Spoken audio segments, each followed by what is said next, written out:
we can and do debate the best draft strategies every single fantasy football summer. But whether you are an elite running back guy, a zero running back guy, an elite tight end guy, a punt tight end guy, or any other draft strategy, you still need to find the players that unlock those particular structures every single summer. And so today, on the latest episode of Legendary Sickos, a Legendary Upside and Spike Week Best Ball collaboration, myself, Erik Beimfohr, and Pat Kerrane are going to dive into the players that we think unlock every single best ball strategy this year in 2025. And just a quick reminder, because we're in the thick of fantasy football summer, and particularly best ball summer, just a few weeks left. And if you are a Legendary Upside subscriber, you have access to 40% off of Spike Week. Take everything from Pat Kerrane and his team, the sidekick, the rankings, all the strategy, and bring it on over to Spike Week. Grab the Draft Hacker, Draft IQ, our rankings, marry them up, put it all together, and supercharge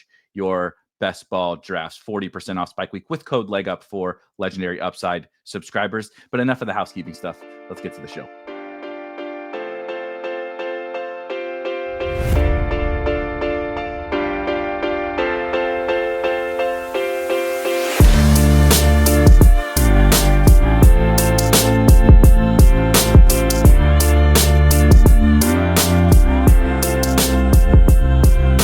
All right, Pat, we are back with another episode of Legendary Sickos. I've gotten a bunch of questions. I told the folks Pat's a jet setter. He's flying to Miami. He's flying to New York. He's flying back to Southern California and everywhere in between. But I told them we will be back, and we are back today with, I think, what should be a pretty fun episode talking about the players that will unlock every draft strategy. So we do a lot of debating in best ball world and fantasy football world, Pat, about how many quarterbacks do we draft? Is it zero running back year or robust running back year, or is hero running back the best strategy, right? Should you ever draft an elite tight end? What the fuck is an elite tight end, right? We waste a lot of breath talking about all of that stuff. We don't talk that much about, okay, you've decided it is zero running back.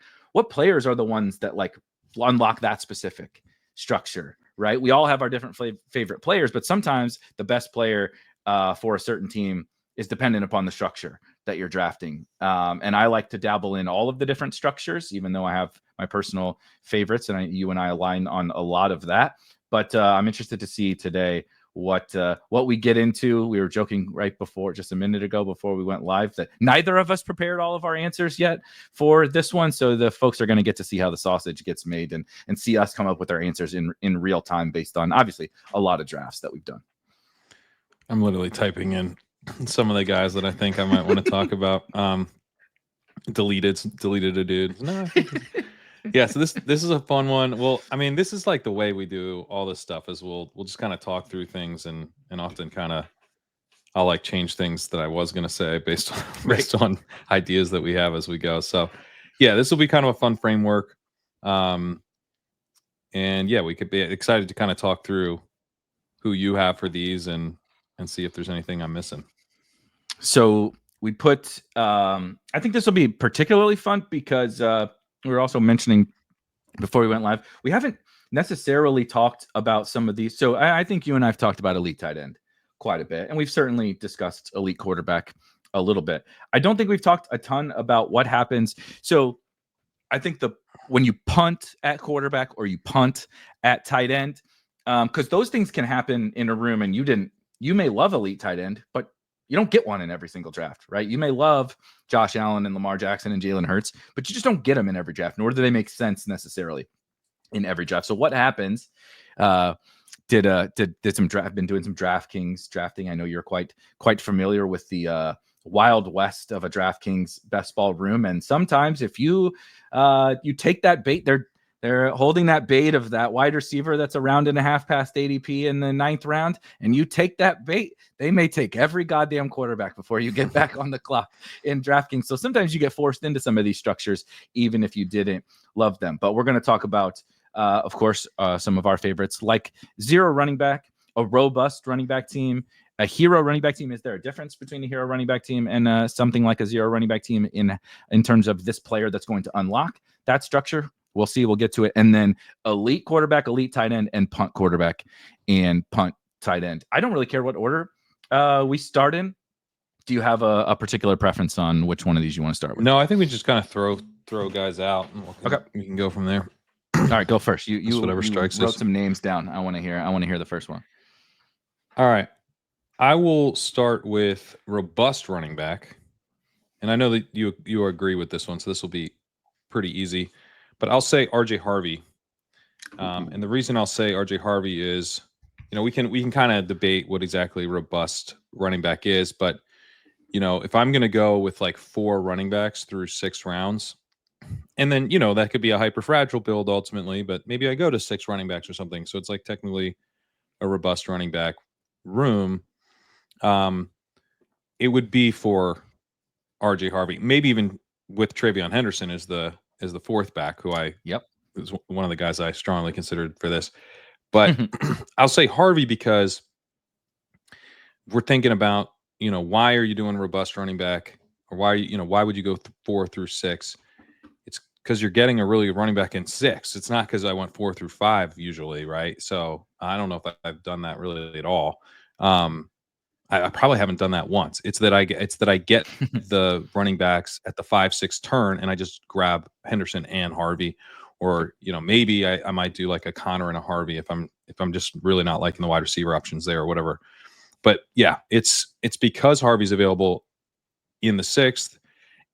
He's been available in kind of the early 6th. I'm wondering if maybe he's a faller to close the best ball season here, because we're starting to hear reports that, like Benjamin Albright was saying, it's clearly J.K. Dobbins is the starter and stuff. And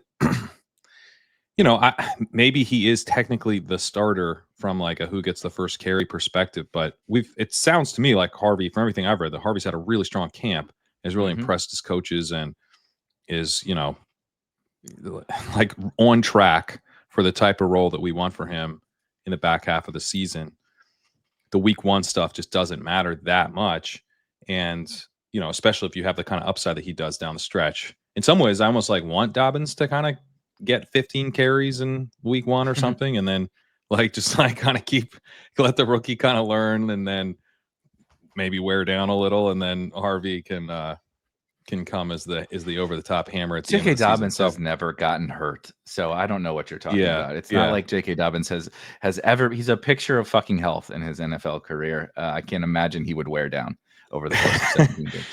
And I actually do like Dobbins as a pick. I take a decent amount of Dobbins because I think he will get work early in the season, and maybe he holds on to it. But yeah, if you're going to kind of do a weird running back heavy structure, it's really nice to be able to get access to just a very strong path to week 17 upside at the position. So it's not just, oh man, I hope these old vets stay healthy. It's like, no, I've got like Genty, Breece Hall, Travion Henderson, and R.J. Harvey. Like, I'm actually super backloaded. It's just that I'll score points throughout the season as well. It's also a super unique way to build, a robust team. What do you what is someone in the encyclopedia next to robust running back? It is not the 6th round rookie who is listed 5th on the initial depth chart in training camp. That is not the guy you think of from a robot. But like you said, if the season goes kind of how we think, from a typical 2nd round pick, really exciting prospect, they clearly love him, then you could be getting, like even better. What would you rather have? Like this peaking young superstar rookie back who might be a 1st round pick next year? Or like, look, I like this guy, like, because he's a fine football player. Or like Chuba Hubbard. Like Chuba is probably going to score more points in week 1. Who would I bet to score more points in week 17? Easily slam dunk R.J. Harvey. It's not particularly close. And in a robust room, everybody builds it in the same ways, right? Derrick Henry, Saquon Barkley, Josh Jacobs, whatever. And if I can have my cake and eat it too, I'm like, I am going to get the power. I am going to get whoever, Gibbs or Bijan or JT or Achane or whatever.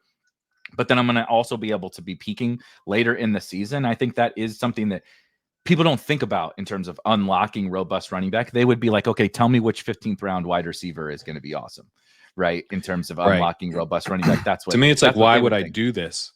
Why would I use this strategy at all? It's because I'm getting, an unusual bet at this price. or maybe not super unusual, but I'm getting like a few of them. Like we get Henderson and we get Harvey. There's two guys.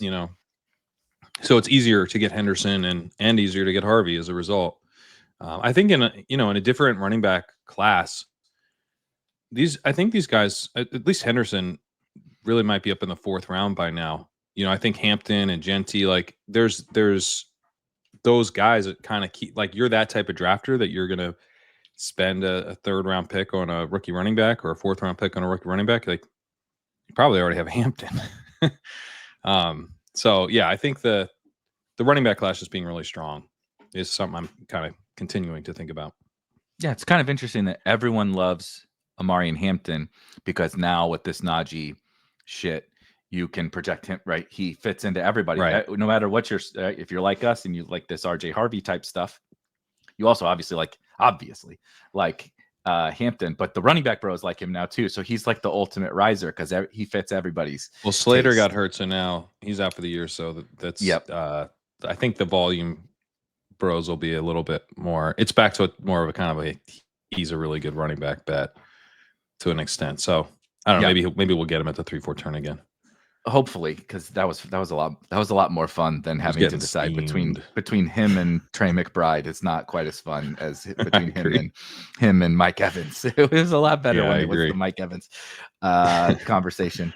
I've talked at length about which one do you prefer, RJ Harvey straight up to Travion, or I don't know if we've ever had that. I prefer Henderson at this point. I think Henderson was a better prospect, and there's also like, I think the like downside of Henderson is that, or like some of the concern is that he's actually going to be in a, James White role or whatever. I've seen that raised as like, oh, that's no good, but it's like, hey, rookie running back immediately gets like pure passing down stuff. That's rare as hell. They don't trust those guys in pass protection like that, Never like happens. ever. Never. Yeah. So that's like crazy bullish, I think. Yeah. And then like, I don't know, like if you're drafting these rookies with the idea that they're going to like keep the role they start with in week 1, that means you think they suck, basically. Like, like unless the guy's like drafted top 5, top 10, they don't start week 1 with like the role they're ultimately going to have. Yep. And even then they don't always. Yeah. Right. So they're going to grow throughout the year. And if he's starting with a locked in passing down role to begin with, like that gives him, I mean, Ramondre, as we know, has major fumbling issues, and he's had a better camp that way. But yeah, he started fumbling again the other day. So he could just be an absolute smash. I think he probably has a higher ceiling than Harvey if everyone stays healthy. Because I just have more confidence that he's like awesome. That he could, if one of these, it's like, hey, there was a rookie running back, I kind of include Hampton in this. There's a rookie running back outside of Genty who just like went nuclear because he's the truth. I think I would just say, give me Henderson. I agree. I'm with you. He was my RB2 in the class. That was pre-draft and all that kind of stuff. But I think he's that good. I think people have size concerns, as they do with anybody who, if you're not 220, people are like, oh, is he going to hold up? And it's like, I don't know. Look at the first 2 rounds of our best ball drafts. Most of those guys are not 225 or whatever. They're Kyron, Christian McCaffrey, Achane, Bucky, Gibbs. Like, it's a lot of small guys. So I also did a draft earlier in the summer. I was doing, Pete does the prompts and stuff like that on like the randomizer. I was doing that, but the folks would submit like rules I would have to draft by. Like, here's a theme for, right, just draft a 0 running back team or whatever. And one was like the slow player draft. Nobody you draft could run faster than I couldn't draft anybody who ran faster than 4.5. So if you ran 4.49, you were off limits. Wow. And so at first you're like, shit, this is gonna suck because I'm not gonna have, I'm gonna have Kerrane and I'm gonna have James Conner and I'm gonna have all that. And then you start to go through the list, right? And I'm just Googling my ass off the whole time during the draft. And like there's a lot of guys who didn't run like CeeDee Lamb didn't run in the 4.4s, and you're like, you start going through, and I'm like, do I overvalue speed? You know, and it's like, if you do that with the run, you're like, does he really need to be 220? Because I'm like, Jahmyr Gibbs, I just finally said fuck it and put Jahmyr Gibbs at the 103 the other day in the rankings, and I'm like Jahmyr Gibbs is not exactly Jerome Bettis, and he's like my favorite first round running back to take like ever. You know, you obviously don't want, like, you know, the size matters, and no one's saying it doesn't. You don't want to be Deuce Vaughn, but like, you know, at a certain point, like, dude, he's 205, 205 to 210. Like, who gives a shit? My favorite thing about Travion, which I know that you know this from, was it yesterday or 2 days ago in Patriots camp? He started a brawl in joint practices during pass protection, and they kept all the beats are like Travion is violently angry during pass protection stuff. Like, he takes so much pride in being a stud in pass pro that he started a fucking brawl during practice by trying to murder somebody in pass protection, and then Vrabel dove into the fight and got all bloody in his face. So like, this is the greatest vibes ever in Patriots camp right now. I know. I was listening to Mike Reese break down the wide receiver stuff, and I first had to listen to whether Vrabel was basically the man or a hardo for doing that. It was so good, and he's like saying, you know, I wanted everybody to know that I stand, you know, I stand up for my guys, I stand up for Travion and all that. But it started because Travion's trying to literally murder people in pass protection drills. I think he rocks, and I totally like. If everyone's like, if Najee is healthy, I think Travion has the easiest path to just, with his talent and the surrounding talent, to just run away with the whole thing. And we look back and feel very stupid that he was going in the 6th round of drafts. Yeah. No, he's a great pick, and as he moves up into the 5th, I think he's a good pick. Like, I'm hoping, can we get more of a drumbeat of he's a 3rd down back? I would prefer that. He's only a 3rd down back, guys. I don't know why Ramondre, please, no more fumbles. No more fumbles, Ramondre, because I don't care if you fumble. Ramondre's lost weight. Don't you know that? That's true. He's slimmed down. He's gonna be quick. That's true.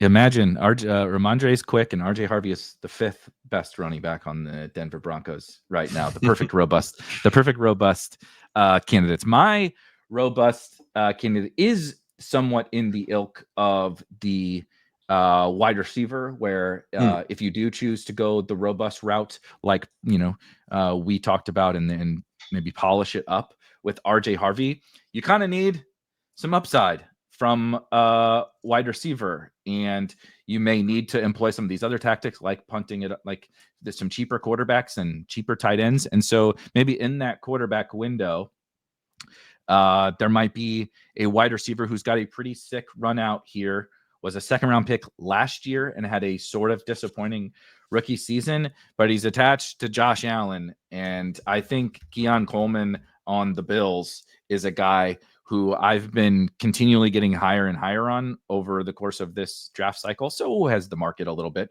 But, you know, let's just call it somewhere around, you know, between pick not 85 and 100, depending upon the draft that you're in wide receiver zone there. If you're a robust running back drafter, of course you could be in quarterback spot too, but you're probably trying to chase some wide receiver points at, you know, pick 90 if you have 4 running backs or something already. And Khalil Shakir, it sounds like he's fine, which is weird to say about a high ankle sprain. Sean McDermott said yesterday or the other day that he thinks he'll be fine for week 1, which was very bizarre. He also said this is something he's dealt with a lot before about Khalil Shakir, which was like, he made that sound positive. And I'm like, this dude just has a bunch of high ankle sprains. Yeah, like, that doesn't seem great. That doesn't seem very good. But for my yak god, like, his best skill is by making people miss with the ball. That doesn't seem great. But anyway, Khalil Shakir, right, kind of a slot receiver. I think there's a little bit more upside to Khalil Shakir maybe than some other people do. But I think the most likely scenario is he kind of is this good slot receiver, but a slot receiver nonetheless. Dalton Kincaid, you know, we're going to get the annual Dalton Kincaid hype, just like we're going to get the annual AD Mitchell hype, I think. It remains to be seen if that is anything real. I think Josh Palmer is a fine NFL wide receiver, but he is certainly not like, taking this offense into his hands and dominating on the outside. If there's going to be somebody who does it, this second-year player who they took in the second round, who, some people quite liked as a prospect. I actually didn't really like. I didn't draft Keon like at all last year because I didn't really like him as a prospect. But he was a little bit better last year than I think he's given credit for. 1.7. I had it up in front of me. 1.71 yards per route run is not awesome, but for a air quotes like bad rookie season, it's not that bad. Now we remove Amari Cooper. Who knows? I don't know that Khalil Shakir will actually be ready. I think the defense could take a step back in Buffalo, and they need somebody to step forward here. And even if he doesn't really step forward, if he just runs all the routes, you could just get one of those like Gabe Davis seasons, which is just like totally useful in a robust running back room where you're just getting a handful of spikes because he's out there running every route, playing on a Josh Allen offense. I think that there's a potential that he takes a massive leap in year 2. I think that there's a potential that the Bills just throw a lot more. I think there's a bunch of different outs you have to Keon Coleman, and they need him. It's sink or swim. They got to figure out what's up with Keon because he's their one bet to unlock some real upside on the outside. And I think we're getting a pretty good price on him. He also goes in a spot where, of course, you need wide receivers on these teams, but also all the wide receivers, Abuka's risen way up out of that range. Ricky Pearsall's risen way up out of that range.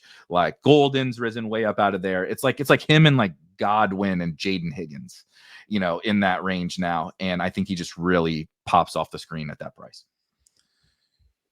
Yeah, I haven't really taken much Keon Coleman at all. Partly because I drafted a ton of Luther Burden. Like a ton. And then I also am willing to take Ayuk now that he's down into the hundreds. I've honestly taken Ayuk a decent chunk throughout, but he is continually gotten cheaper.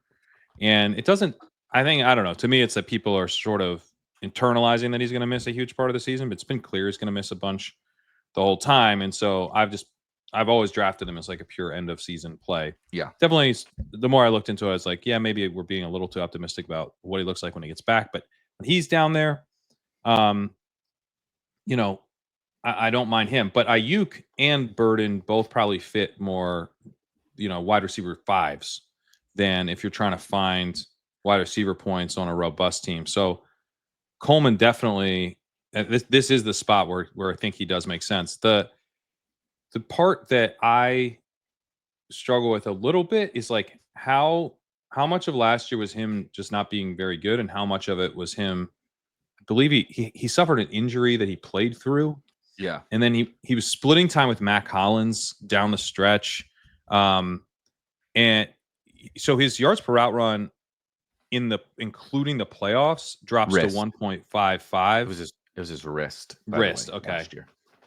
And he went 1 for 5 in the wild card round. He went 1 for 5 again against the Ravens. Then he went 1 for 12 against the Chiefs. That was at least on 4 targets. He had 3 targets against the Broncos, just 1 target against the Ravens. So that's part of the reason that I'm concerned is he never, he actually regressed. His best part of the season was earlier on, and then he had the wrist, and it kind of just sort of evaporated. So I'm not sure if that means, we should throw out the back half of last year a little bit, or, the more we saw of him, the worse he looked. And the NFL, kind of like Mike McDaniel, the NFL started to figure out all the bullshit after some time. I could see both sides for sure. The way I've been playing the Shakir injury through the Bills is actually taking more Kincaid. Mm-hmm. That's the one where I'm I think I'm more willing to leave the light on for Kincaid as a difference-making fantasy asset because he's got tight end eligibility, and also because I think he more naturally takes over any kind of the intermediate slot stuff. Definitely. That Shakir would kind of leave open. With Coleman, I'm can you beat coverage on the outside? That seems very uncertain right now. Yep. I mean, that was my huge concern. I mean, he was not good at that in college, so it's very possible. But I think if the people who liked him are right, and if any of this, dude, the hype, the Bills and the Chargers, and I know it's been dampened by the by the Slater injury, but if you play for the Chargers or the Bills, they act like you are a first ballot Hall of Famer. I don't care. Remember Terrell Shavers? Last year, it was like Terrell Shavers really popping at camp, making a push for the roster. Like the Bills are loaded at it was all of like the Bills are so loaded at wide receiver, you just don't get it. And then it was like halfway through the season, they had to go trade for Amari Cooper, and Mac Hollins is running every route. I'm like, I don't think they were that loaded, guys. Over the summer, that's the Chargers. That's the Chargers too. Now some of the Charger stuff might be real, because that they talk about everybody being absolutely awesome, and then at least KLS came out in the first preseason game and you're like, oh man, they weren't lying. He does look pretty good. So maybe the Chargers are just that good. I'm not so sure about the Bills. However, this does feel last year they were kind of hyping up everybody. This year it's a constant like, no, Keon's different. Like this is a different Keon Coleman. And before, like you're talking about, before that injury, it really was. It was before and after was two different players. What does that mean? I've honest to God no idea. I'm not a doctor. I don't know how his wrist was. I'm not in that room. But like he was really coming on strong right before that. I mean, he went 4 for 125 and then 5 for 70 and a touchdown, and then see ya, in wrist injury, and he was literally basically a corpse the rest of the way. But I still think that, like, if anybody is going to, like I said, the people who believe in Keon and really liked him as a prospect and all that, if they're right and anybody's going to take that like leap into stardom, like I think Kincaid, I honestly think Kincaid's like a totally solid football player like already, but I don't think he has like star potential. I think that if anybody's going to do it, it's going to be Keon. And like, if you get pass volume increases and Keon takes a leap, like there's a shit ton of value in that at this price. Same thing. It's like Burden, that right? It's like if Burden's just really good, it's but to your on the robust team, I kind of need like the be really good right now. Right now. Like I can't wait for you, Luther. I need you to do it like in the first month of the season. And the thing with the rookies versus the second years, in best ball, I've really started to lean towards the rookies because I think the second years, the rookies have been priced up, but the second years have been priced up too. And with the second year guys, when they don't hit, it's like they suck, and they don't see what they have because they know what they have because this guy sucks. They've seen it for 2 years now, and week 17 he's not really doing anything because he sucks. The rookies, like when he'll pop up in a different camp in 3 years, like Tyquan Thornton, and he makes waves. Right, that's what always happens. That's the Tyquan Thornton story is the every bust of a young receiver. It's early season production 3 years from now for another team. Because Rashid, one of his dumbass teammates, got arrested, and now he's running all the routes in the first month. Yeah, right. It's actually Jalen Reagor might be our best X. Yeah. So, dude, that happens. Zay Jones did that. Like Nelson Aguilar. Like, Nelson Aguilar did it. Like these guys pop up all of a sudden in 3 years on a different team, and you're like, oh, is he good now? De'Ami Brown might do it this year. Yeah, De'Ami, exactly. Yeah. So, but I think with the second years, the advantage is if they do hit, then they're going to hit like right away. Like Ricky Pearsall, right? If he pops off, he's going to pop off like early September. He's like we were expecting his breakout to occur in the very first weeks of the season, or kind of not at all. So when you're building with like more of a, I need every wide receiver who's on this team to like make it count mindset for both early and late, then I think that the more like, well, he wasn't good last year, but maybe he'll be good this year. Second year guys definitely make a lot more sense. And I do think, to the robust thing, just overall, you do want to swing. I'm not saying you have to swing on Keon specifically or Pearsall specifically or whatever, but like I think to this point, like why RJ Harvey and Keon Coleman are such awesome fits here is they fit exactly the needs of that structure, but also like people just dude, if you go in and you plug in whatever the Christian McCaffrey, Derrick Henry team or whatever, and like use like our draft IQ tools, and you see how they build their teams. It is Jacoby Myers, Jerry Jeudy, Cortland Sutton. It's all of those guys, and they never right. And then it's Chuba Hubbard and James Conner, and right. It's never RJ Harvey or Travion Henderson. It's James Conner, and it's never Keon Coleman. It's Jerry Jeudy or whatever, right? It's Jacoby Myers, and it's like I'm not even saying that. I mean, I don't love any of those guys, but even if I did like those guys, it's like, well, let's draft. Like I have mixed in some of those guys on like 0 running back teams because I know the 0 running back bros don't like Jacoby Myers. Right. But if Jacoby Myers just happens to have the one big, whatever, week 17, and I have him on a 0 running back team, they all have Derrick Henry, and I got Malik Neighbors or whatever, it's something like that. And I think these two guys fit that exact kind of for sure theme as well. All right. I guess I'll go. I will say punt quarterback. Ooh, nice. I'll say Geno Smith. Fuck.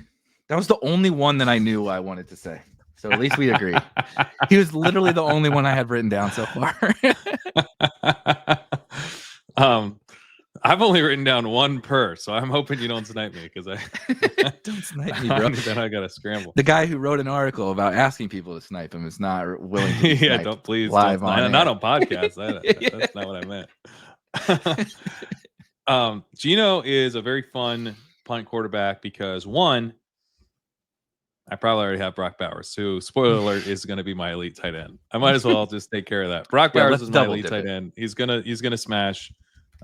People are treating him like he doesn't fill your tight end role, or that he's a worse bet than Ladd. Still, he's not. He's not a worse bet than Ladd. He's a really good player who's going to put up a ton. He's an unbelievable target earner who's going to be the engine of an entire passing offense. Spoiler, he played college football with Ladd, and he was better than Ladd on said college football team. And Ladd's awesome. Such a good point. Awesome. They were on the same team together, and Bowers was better. And we're treating Ladd like he's better at the same price in best ball drafts. Right. And one of them has tight end eligibility, which we know how valuable that is. It is kind of crazy. It's crazy. So Brock Bowers, obviously, I have him a lot. I've got so much of him. When I take like Jahmyr Gibbs, because I don't have as much Gibbs as I want, because I take receivers, and he's one of the guys that scares me. I would love to have a giant bag of Gibbs, and I don't. I think I'm like just a little overweight. It's not like I'm fading him at all, but I want more, And when I take Gibbs and then I get Bowers, or when I get Justin Jefferson, a little after ADP because the hamstring, and then I get Bowers, it makes me so happy. So like, I know I don't have that many combos of this, and it's just so good. Like, how did this happen? You know? So anyway, so that's Bowers. Geno, he's easier because I'm getting to the end and I'm like, well, let me push Love, and he goes, or push Lawrence or whatever. We both love the Lawrence backdoor, but sometimes I'll take the running back there, and then I'll try to push Lawrence, and then he gets sniped. So I've got like one quarterback, and maybe it's, especially if it's an elite, then you're just like, well, I'll just push my quarterback too a little bit. And Geno's just sitting there, I've got Bowers. Even if I don't have Bowers, if you kind of get ahead of it a little bit and just grab Geno, you can get Thornton, you can get Besh. And so that's, it's like a really clean little backdoor stack that you can, little backdoor double if you can pull it off. You have to reach a little bit, but that's fun. It's fun, and I think Geno is genuinely kind of like a breakout candidate from a really cheap quarterback, produces like a window quarterback perspective. I don't expect him to dominate or anything, but just like, hey, Geno should have been going actually in the 10th and 11th round. Like he belonged with those guys, and we treated him like he was, kind of a Sam Darnold level guy. A Baker system, or a former Geno system. Like Geno did this with the Seahawks. Right. He did this with the Seahawks. Yeah. So we have the template from him.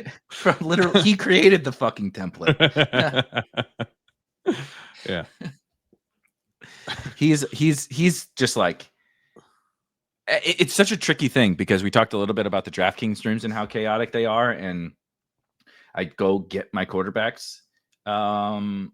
Just because I'm not want to get locked out. Yeah, I'm not interested in dealing with the Tyler Shucks and the Aaron Rodgers and the Russell Wilson and stuff. But I've had to make a note to just be like, dude, Geno is like your the biggest. Now, this has to do just partially because he's cheap. The biggest discrepancy between where I have a quarterback ranked and where their ADP is Geno. And I'm like, yeah, and you have 7% or whatever, right? And it's like, that's wrong. So just figure out how to make that happen. Some of that is just not that this is a problem, but take Brock Bowers more. Like I said, that's easy. That part's very easy. But you can stack him with Genty, and I think that's fine. You take a little bit of Jacoby Myers, and then every once in a while, you might have to pull up Dante Thornton or pull up Jack Best around, right? Oh no, you took the guy who goes at 185 at 175. Like, whatever will we do? It's you didn't lose because of that, and just like planning around it a little bit more. The Raiders defense, I think, is going to be bad. Every kind of projection, if you go listen to the defensive wizards, they're somewhere in the bottom 5 of like any list out there, and sometimes like the bottom. Yeah, exactly. The Which Raiders is like defense, bleak. Like if dude, did you watch the Bengals and Eagles game last night? No, I didn't watch the preseason game. The Bengals played their starters on both sides of the football, so their defensive starters are out there. They're playing the Eagles backups: Tanner McKee, Johnny Wilson, Will Shipley, and the backups. They could not stop them to save their fucking life. The Bengals defense is an abomination. It's worse than last year.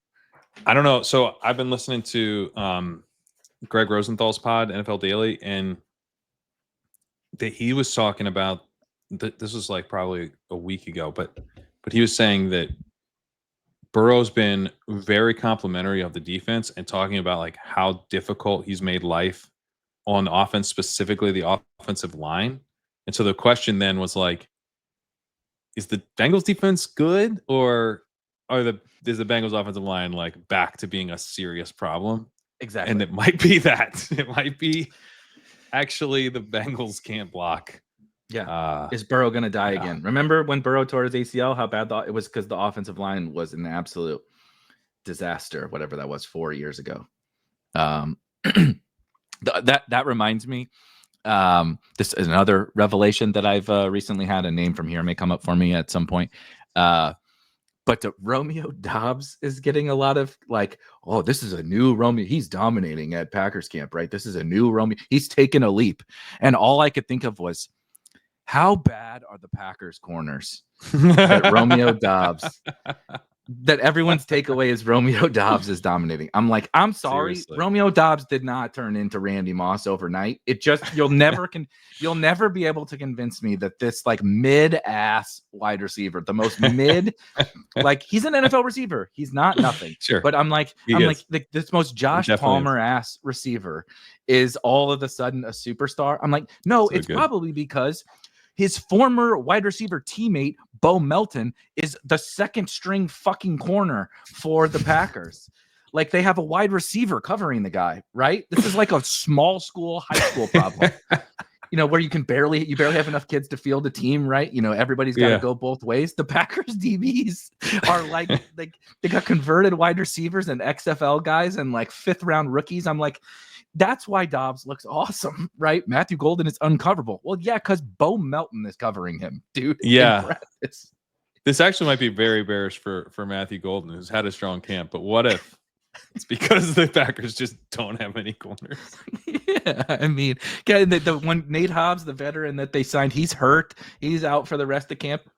Anyway, I went down this Packers thing a lot recently, and I'm like, they might throw a lot more because they can't cover anybody. Like they can't cover Romeo Doubs in practice, brother. What are they going to do when Justin Jefferson shows up to play? But yeah, anyway, the Raiders, I think, are going to have a bad defense. I don't know how we got all the way there, but the Raiders are going to have a bad defense. I think Geno's just like a really underrated real life like talent in fantasy circles. He seems boring, but I think he's really good, and I think it's just like a perfect fit. Like they've put some really good pieces. If Thornton and Besh suck, this could be a little bit of a different conversation, but I think Thornton at least provides something, even if he sucks. It's like a something. It's like being bad, but you're stretching the field still, type of a situation, kind of like Gabe Davis did. Like Gabe is bad. Obviously, he's not currently employed in the NFL, but he was still like doing a thing for the Bills that helped the offense, and I think Thornton should theoretically do that, which is like, my God, Brock Bowers, Jacoby Myers, Geno Smith, Ashton Genty with some freedom to move is pretty sick. Yeah, and I take Thornton, and we're decently high in the ranks now. But obviously he's moved up a lot. People are pretty excited.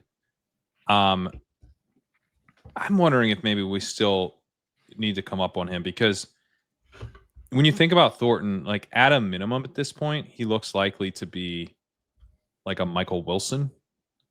And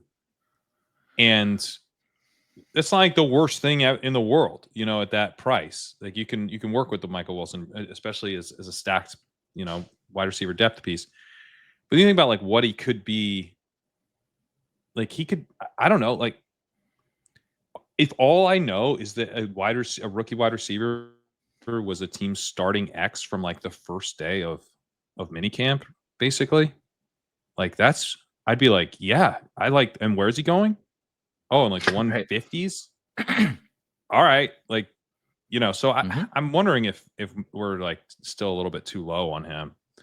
That's a good point. Yeah, I think I'm going to raise him up right now. If we didn't have the like, oh yeah, at the very start he was going in the last round, right? Like, yeah, we've kind of anchored to that still a little bit.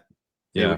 And you just removed all that, right? You Men in Black flashy thinged all of us, and you just showed up in the present day, and you were, like you said, you were like, yeah, this guy who was like, it's a weird profile, but he was actually insanely efficient on the very limited volume that he did get. The draft capital wasn't bad, and he's gonna run every route now on this pretty exciting offense, like you said.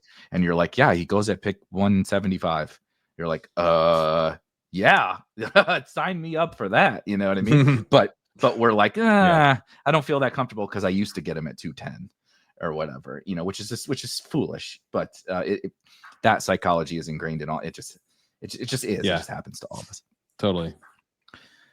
Let's see here. I'm gonna do the elite tight end thing because we can knock that one out. I still believe this. On past shows, both with you and I and others, I've generally brought up George Kittle in this particular spot. So I just want to give some love to the other elite tight end, because honestly, I'm going to have an absolute boatload of. I classified there as a trio of elite tight ends: Brock Bowers, Trey McBride, and George Kittle. And I just don't feel. I feel like Trey McBride, because he's like in the middle. He's not the second year like superstar prospect like Brock Bowers was, and he's not George Kittle, who the smelling salt story stuff from George Kittle is absolutely fucking hilarious. Well, dude, he was so upset that I actually thought it was genuinely bearish. And then I don't know if you saw it, they're not banned. Yes. I literally was like, there's like stuff where I'm like, I know I shouldn't, like, I know this is probably not enough to move the needle. Shouldn't change anything in the rankings. But I'll like run it by someone. Like, what do you guys think? And then there's stuff where I'm like, this definitely doesn't move the needle.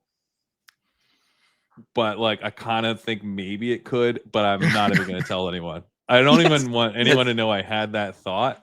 I'm not changing anything. But I did have a thought, but no one. But when my finger hovers over the draft button, it does impact my decision. It crosses my mind. So I was like relieved when I saw that the smelling salt, like you can like bring your own. It's BYOB smelling salts now. And it's like, all right, I don't know if there's a cork HP or anything. BYOB. Bring YOS. Bring YOSS. you genuinely, like you mentioned, when I get Justin Jefferson falls and then Brock Bowers is there, and I feel like I'm having such a good day. You had that same feeling when you were like, whew, okay, Kittle didn't lose the smelling salt.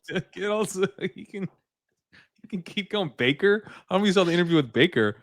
They were like, what do you think? Is this gonna have an effect on you? And he was like, I think it's gonna affect me a lot. And I was like, that's no players ever say that. I was like, this seems bad. I need to find out who's on smelling salts. I was like, no, it'll be fine. This isn't gonna matter. Thankfully, I don't have to put any more brain power to whether or not smelling salts is actually the reason why Baker Mayfield revived his career. Yeah, Baker Mayfield's career revived because of a newfound love for. He did it with two different OCs. I don't know. Maybe it was the smelling salts. I was going to say a newfound love for smelling salts, but I'm pretty sure that's just addiction. That's not love. I'm pretty sure that's addiction.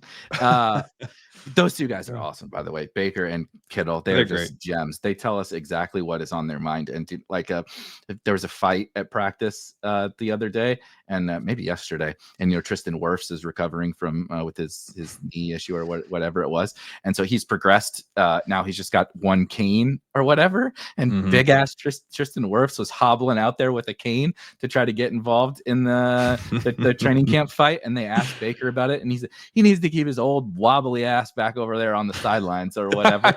and they're like, well, did you get involved in the fight? He's like, fuck yeah, I got involved in the fight. It was awesome. Baker's like, it was awesome. And I'm like, I don't know that I want my quarterback like swinging on dudes in joint practices, but I respect the way that he approaches the game. Just super quick. And I promise we'll get back on track. The two things I think about when one from this year and one from last year, when you mentioned the like, don't tell anybody, but this absolutely has infiltrated my brain, and I can't. There's nothing I can do to shake it. It's your brain. It's a brain. You can't be totally in control of a human brain. And dude, certain things just stick with you more than other things do, and you can't always explain why. But you remember last year, so we were all excited for the Texans passing game specifically last year, right? Stroud was awesome. Nico's a star. Tank was awesome. They add Stephon Diggs. We're all very excited. And CJ Stroud had the podcast with Micah Parsons, if you recall, which was very good. Also hilarious, interesting where Micah Parsons is today. And frankly, interesting where all of the pieces of the story are today now after that, because they asked each other to create. Right, Stroud had to create his perfect offense. Parsons was like, Stroud, you create your perfect offense. You pick anybody in the NFL. And then Parsons did that on defense as well. And so Stroud's got like Devontae Adams and Jamar Chase and blah, blah, blah. All these superstars. The slot receiver that he picked was Tank fucking Dell. And I'm like, 5-alarm fire. I already loved, I already really, really liked Tank Dell. I liked him as a prospect. I liked, I liked everything. And so when his quarterback was like, if I had to pick one slot receiver on the planet, it would be Tank Dell. I was like, imagine taking Stephon Diggs over this guy. Imagine not taking Tank Dell in the third round. In the slot too. I know. And like it could not have been more disastrous. And I mean, on a serious note, a sad turn of events for Tank Dell's career, but still, like even before then, it wasn't going to end well for the Tank Dell thing. So like, but that it absolutely impacted me this year. So all this mix-in stuff is bizarre, and they obviously signed Nick Chubb, and they are like speaking about Nick Chubb as in like, we know we have to like kind of say something nice about him, but what we're really saying is this dude is cooked. Like that, like they're without saying like straight up saying, and they almost honestly, the very first thing when they are asked about Nick Chubb, like the very first quote, like from Coach Speak Index quote about Nick Chubb was like, well, he's dealt with a lot. They're like, they're basically like, they're like, he's got a lot of mileage. He's had a lot of injury. They're like, how's Nick Chubb looking? They're like, well, it's like when you start with, well, ... it's like, it's probably not very, like they couldn't even summon up the ability to speak highly of this guy. I believe this is the third time I've read this on a podcast now, but he said, this is insane to me. I'm doing it again. This is from Coach Speak Index on July 28th. And this is going to live in my brain forever. On Nick Chubb, guy's age. Yeah, guy, that's what it was. Guy's age. He's been through a lot. It's not always going to be the same as the early years in the NFL. But what I hang my hat on with him is that this guy loves football. He's physical. He plays and prepares the right way. Really sharp in the protection scheme. Come on. That is so messed up, man. You just buried a guy. You just said you had to end it with a positive, and you said he's good at standing still and blocking someone. He loves football. Anytime somebody says, when you have to say they love football, I'm like, okay, so he sucks. Like, you mean he sucks, right? It's like, I love football too, but I can't play fucking professional running back. Like, I want to hear about your football playing abilities. Like D'Amico Ryans literally was like, I would be a better running back. Like we would be better off if I just played running back for this team. Chubb was so bad that we got random, I don't know how this became a thing, got random like sleeper affiliated Texans beat writers hyping the shit out of Jawar Jordan, being like he ranked, I forget what the guy's name is, but it kind of went viral, at least in our little baby circles, because it was the first time people were like, oh, if they hadn't seen that quote, they were like, oh man, Chubb really is cooked, because this guy ranked the Texans running backs. Obviously, Mixon's not practicing, and said, Jawar, who's playing the best? Jawar, Woody Marks, British Brooks, and then Nick Chubb fourth. And it was like, he's behind Jawar Jordan and British Brooks in terms of not just like the pecking order of like eyeball test from people was like truly terrifying. So anyway, those things are very much that like have lived rent free in my brain, though I think the Chubb one works as I've watched him skyrocket up to like the 130s in drafts, and I'm just like, guys, I think he's gonna get cut. Like, I don't think he's gonna make the team. Yeah, I really don't draft Chubb, but maybe let me see how far below we are. I took him a couple times in the Superflex puppy. This was before we started to get all that, because we started to get some of those mix-in rumblings, and then he signed and whatever, it was like, oh, pick 200. All right, I'll do some of this, and I regret absolutely every single one of those clicks. Yeah, it could be bad. It could be pretty bad. So just to put a quick bow on Trey McBride, I really don't think there's a lot to say about the elite tight ends that we haven't already said like over the course of the whole summer. I just think he kind of is like he's the middle child. He's the middle child of the elite tight ends. Like Bowers, well, I guess is so that the people know he's not the middle child in terms of how we're actually drafting. We just don't tend to talk about him. Yeah. Especially you and me, because you kind of take the Kittle stance and I'll take the Bowers stance.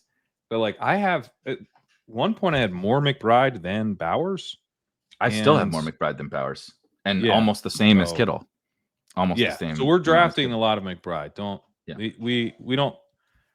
It's like middle children can be successful too. They just don't get discussed. They don't get the attention. It doesn't mean they're bad. We actually are in this case treating the children equally. We love all children equally, but he's just like a boring guy. We don't talk about him a lot. We're good parents. He's just the typical middle child.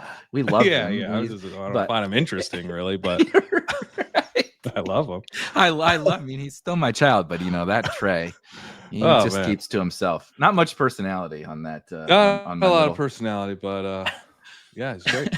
He's great. But yeah, I have Bowers ranked 13th overall and McBride ranked 18th overall, and so I'm well ahead on both of them. I'm ahead on Kittle. I love all those guys, and I think. I think Brock Bowers probably ends up having a little bit better of a career than Trey McBride. But if we flipped over the cards in 5 years and you were like, yeah, Trey McBride's been the best tight end in the NFL for the last 5 years, would I be shocked? No, not at all. He's absolutely awesome. There was another quote from, and I know a lot of camp talk here, but we're in the thick of it, man. Like we are. We're drinking from a fire hose with so much information now that a lot of things are going to pop into our heads. But they had joint practices with Saints. Broncos? I can't remember. Anyway, Cardinals had joint practices. Broncos were with Broncos were with Niners. With the Commanders, I think. Or the Niners. Yeah, sorry. Yeah. Broncos, Niners. I can't remember who. Envisioning the red uniform, but you're right. It's the Niners.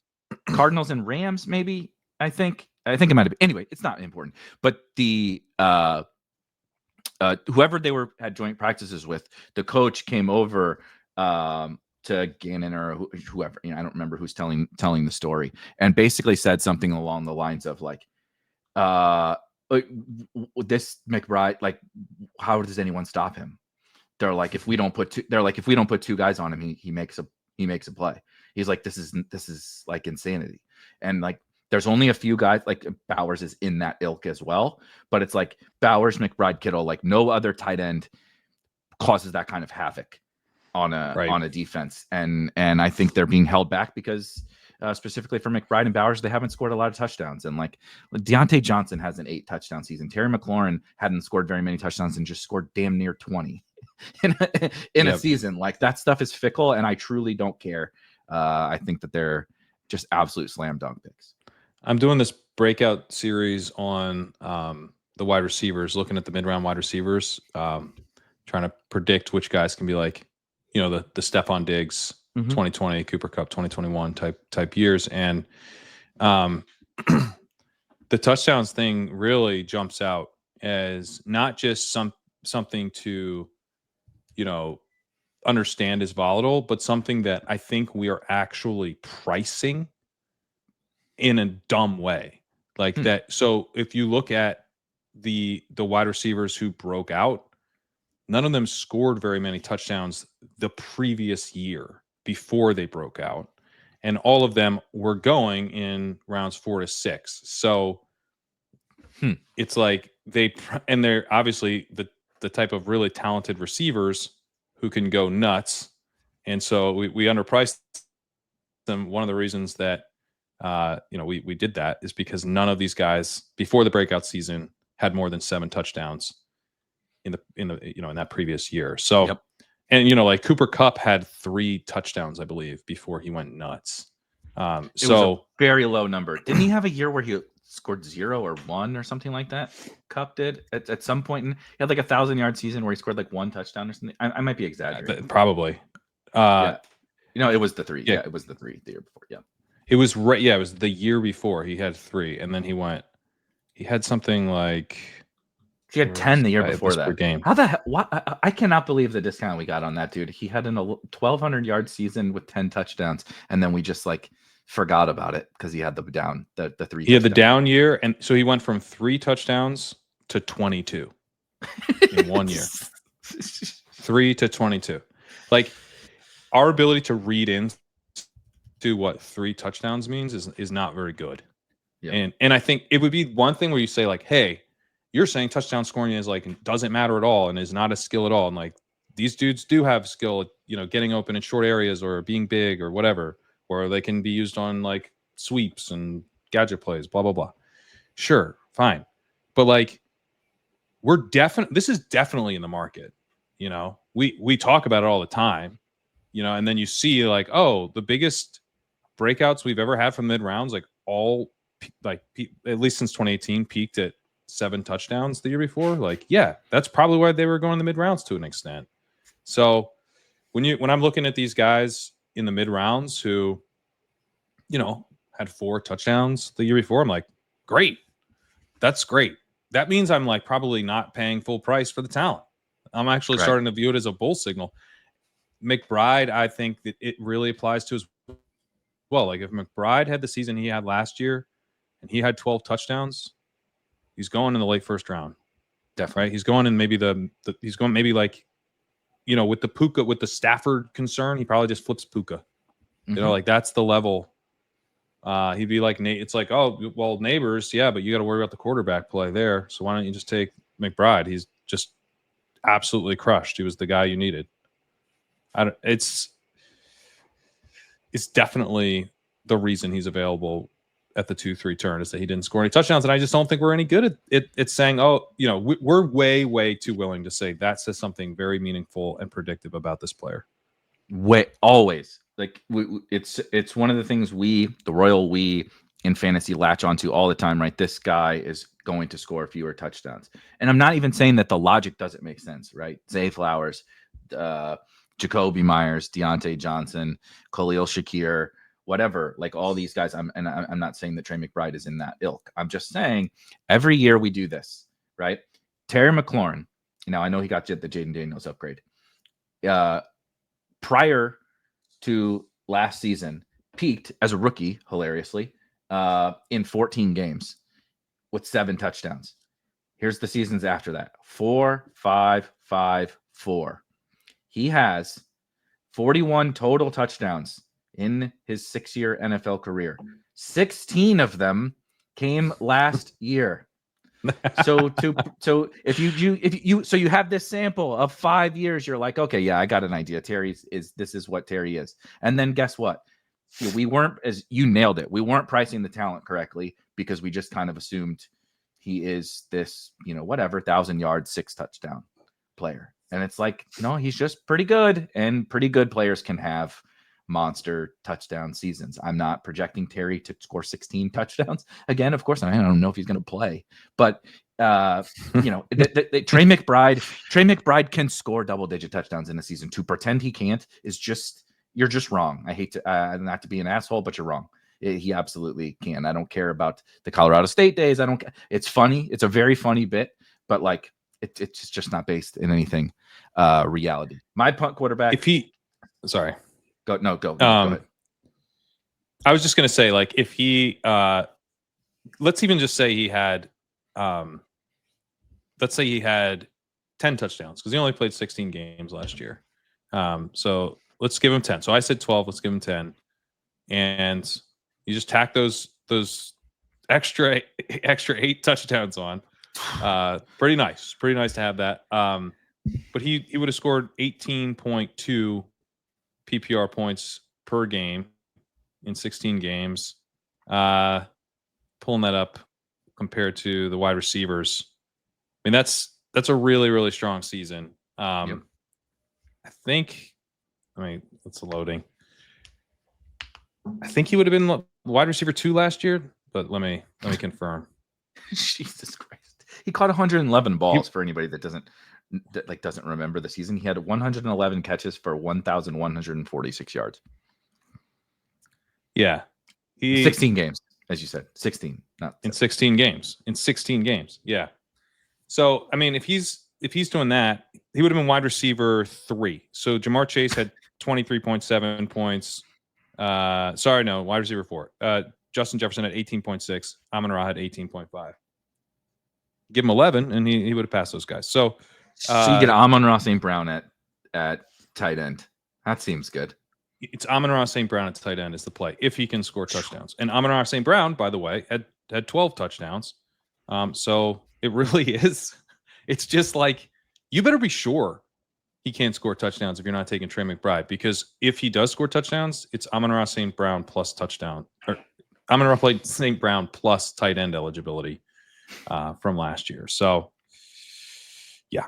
And if you want to look at St. Brown, he had 5 touchdowns, he had 6 touchdowns. I was then he had just 10, going to say, he had 12. Amon-Ra himself was this conversation. We did this with Amon-Ra. Yeah.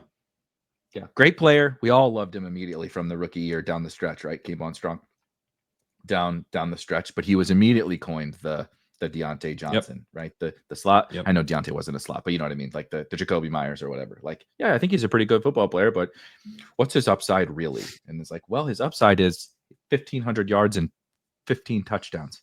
Seems good. I think that dude is pretty good. All right. My punt quarterback, since you stole my Raiders love, I think this counts enough. I may be cheating, but I'm going to go with Michael Penix.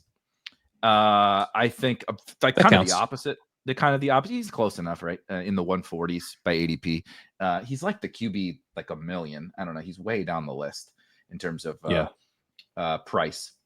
So let's see. Now mine's not loading. But anyway, Falcons.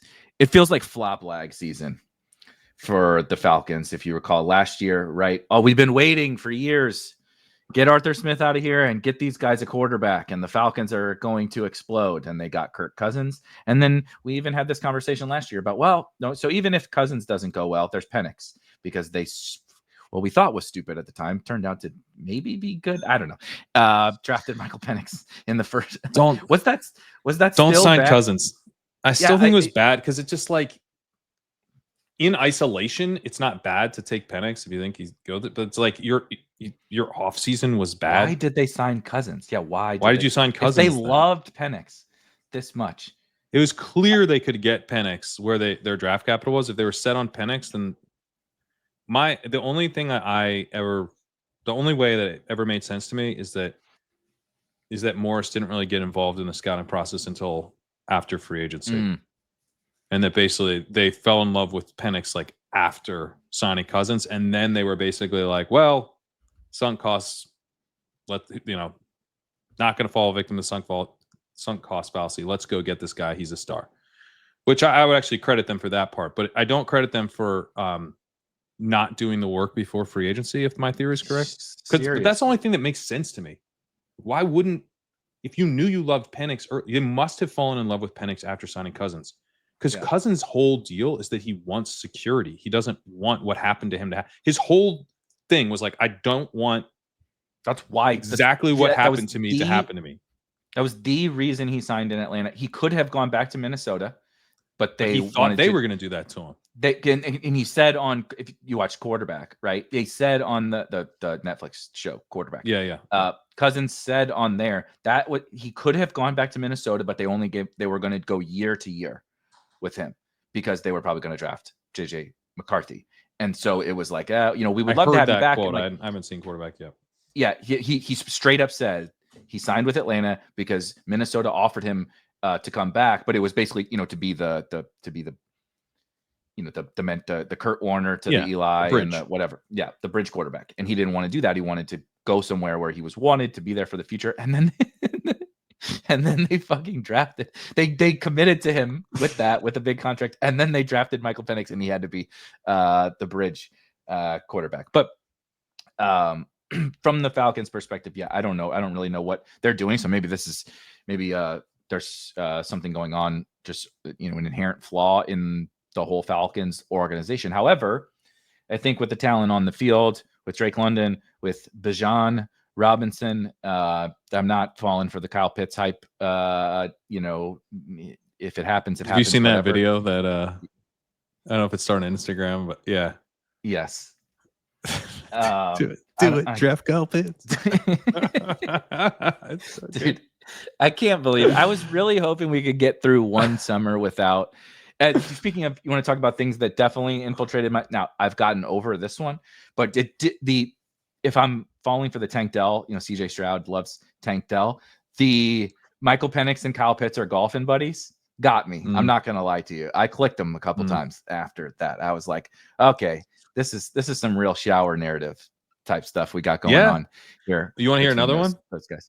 Deontay Thornton is apparently on the quarterback's text chain. What? Why? Yeah, he's been something about Gene. I don't know if it's like if there's this. Here's what I don't know. Did he create a text chain with the quarterbacks, right? Or is that like the quarterback's text chain with Gino and Aiden O'Connell? But Gino was like talking about like how they've been like texting with him, and he's like, this guy, this like from the beginning, like this guy's like, you can trust this guy, like this dude. Now then I was thinking, what does he mean you can trust him? Does he mean as like a football player, or like what's on that thread? And then he's like, no, he isn't like he doesn't spread it around. I've been able to say some really personal stuff, and not to make it political, but it's like it's like the O'Connell files or something going on here. Like we can't, we can't. They do or don't exist. I don't know, but Dante's never going to tell you what Dante, is in those files. He's a good friend. You can trust him. You can text him, tell him whatever you gotta say. Oh gosh, that is great. But listen, it hasn't. We have not changed the rankings on that news, but I did think it's something that crosses my mind from time to time. Exactly. But this is supposed to be other players that unlock every draft strategy. What it's really being is the things that Pat and things that are living rent free in our heads that constantly influence our drafts that we don't actually ever talk about. We don't think are good. Well, because we don't think they should influence us, but we're mere mortals. These are all the things we need to go to therapy for. The reasons we need therapy. We need to get a BetterHelp sponsorship for this show moving forward. I bet we could. So, Michael Penix.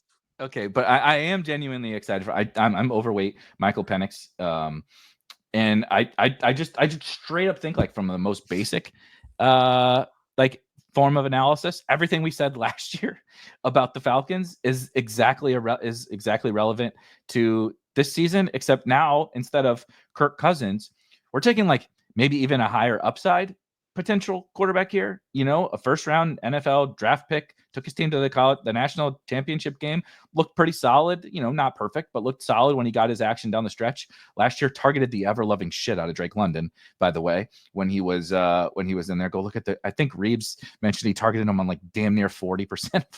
40% of Drake London routes or something. I'd have to don't quote me on that, but I remember listening to Reeves. He just recites that shit like he's a robot. All of his stats. But what else are we looking for? Like the talent on the offense is here. The defense is also probably not going to be that good. I know they invested in the defense, but still, I don't think it projects to be awesome in the dome. Pass heavy team that should probably score a bunch of points. Like, what if Penix is just as good as right? Look at all the other first round picks at the quarterback position that we drafted much higher, and some of them don't have Drake London and Darnell Mooney and Bijan Robinson and Kyle Pitts and whatever. I just don't like. We could look back and same thing. Like, oh my God, this. I'm not saying he's going to be like a 5th round pick next year, but we look back and we're like, yeah, this was a QB window guy. Like, what do you mean? We're taking he could be Cousins off of an Achilles tear. He's higher upside than Geno for sure. Yeah. I just know what Geno is, and I don't know what Michael Penix is just yet. But in a punt QB room, maybe I could use. Maybe we'll draft both of them. How about that? Geno and Michael Penix in your punt QB rooms is like the perfect combination. Love it. Yeah, I mean, I think he could be going. Where Baker goes now. We tend to have like one guy come on for a really strong season that then we get very excited about. We did it with Stroud. We did it with Trevor Lawrence. That's like kind of the thing we do. In a way, we did it with Fields. We said he was a running quarterback, so it didn't matter, but it turns out it mattered. Yeah. So Dak. Yeah, Dak we kind of did it with too. Dak now goes at what, the 9-10 turn. 1 year? We used to do Dak at the 6-7 turn or whatever. It's Dak goes at whatever turn CD goes at. Right. And depending upon how good Dak was the year before, and then where does CD go? That's where Dak. That's where Dak. Totally. You want to do another because I did too, right? I'll go. No, you did. You did. But you go. I did too, but you've kicked this off. Let me go specifically because I want to take the punt tight end, and I am at. I don't know if this is your guy, but I know that we agree on this guy, and it is not Harold. This is outrageous. You don't know if this is my guy? Yeah, You're not sure if this is my guy. Dude, a Patriot is always in play for you at every single one of these spots. So I just had to, Harold Fannin Jr., for the audio listeners, is my punt tight end. If there was a tight end from past, let's call it 150, it's probably higher, but past 150, who we look back and we are like, this dude is going at this price and he's just a star, like a day one fucking star. It's Harold Fannin, and he is not even drafted in every single draft. Nonetheless, a lot of drafts he's not. He's not even drafted in, especially on underdog in 18 rounds. He's not drafted most of the time. On DraftKings, he's kind of becoming drafted now because the drum beat is quite strong in Browns camp on Harold Fannin. By the way, well, it'll be too late by the time you listen to this because this won't come out before their preseason game. But so we'll find out how dumb or smart this looks. But if he pulls a Torrey Horton or a KLS or a Keaton Mitchell or something, you ain't getting 20th round Harold Fannin anymore. I will tell you that. So we'll see. We'll see if that happens. But what's been real? So I'll start here. I loved Harold Fannin as a prospect. I mean, I think it was hard not to. I understand why people, he comes from Bowling Green, so you're a little bit concerned about the level of play. But the dominance, there's one thing to like be good at a lower level of football. There's another thing to like have the best receiving tight end season in the history of college football at a lower level. Is that good? I think that's pretty good. Good. To basically operate as the best wide receiver in the country, but you're a tight end, is pretty good, I think. And which way do his feet point, Eric? Yeah, exactly. His feet point in funny ways, and he needs to be 5 pounds heavier, and then it's acceptable to like him. It's literally 5 pounds. Like when you look at like what he weighed in compared to a traditional tight end, he's like, I think he was like 8 pounds below. It's a couple guys cheeseburgers we don't care about at all. Yeah, their it's weight. it's silly. He blocked his ass off. Now again, lower level of football, but they've also I thought it's been impactful that Stefanski and co have like really applauded his blocking, both from Oh yeah, that's really important. because we need him to be able to functionally play tight end, not just the big slot stuff. But they're moving him around. They've talked about like tons of 12 personnel, which that can always be a little bit of a fool's gold at times.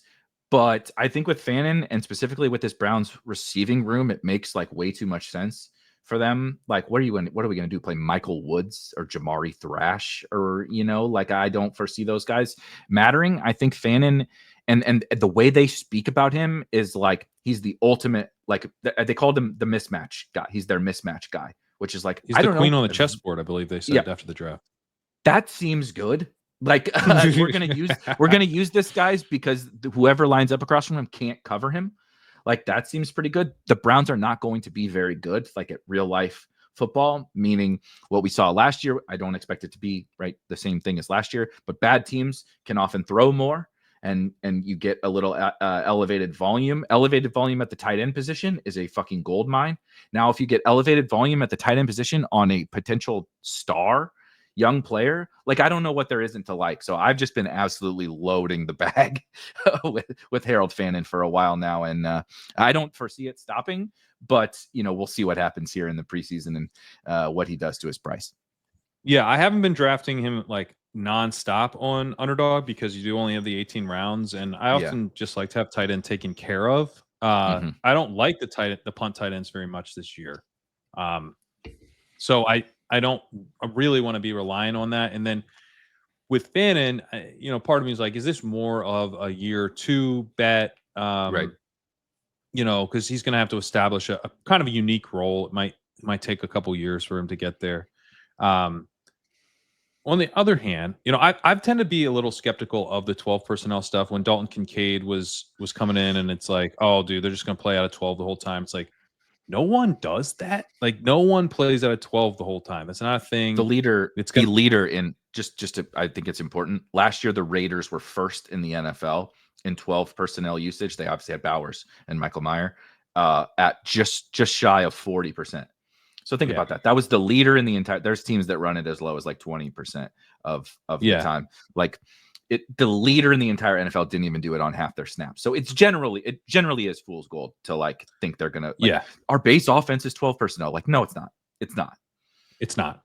Now there are some like 13 personnel stuff, and so you could kind of get probably into the 45% range, and then the Steelers are going to put all this shit to the Steelers are doing 04 04% because they use unbelievable. So there's jumbo sets around the goal line.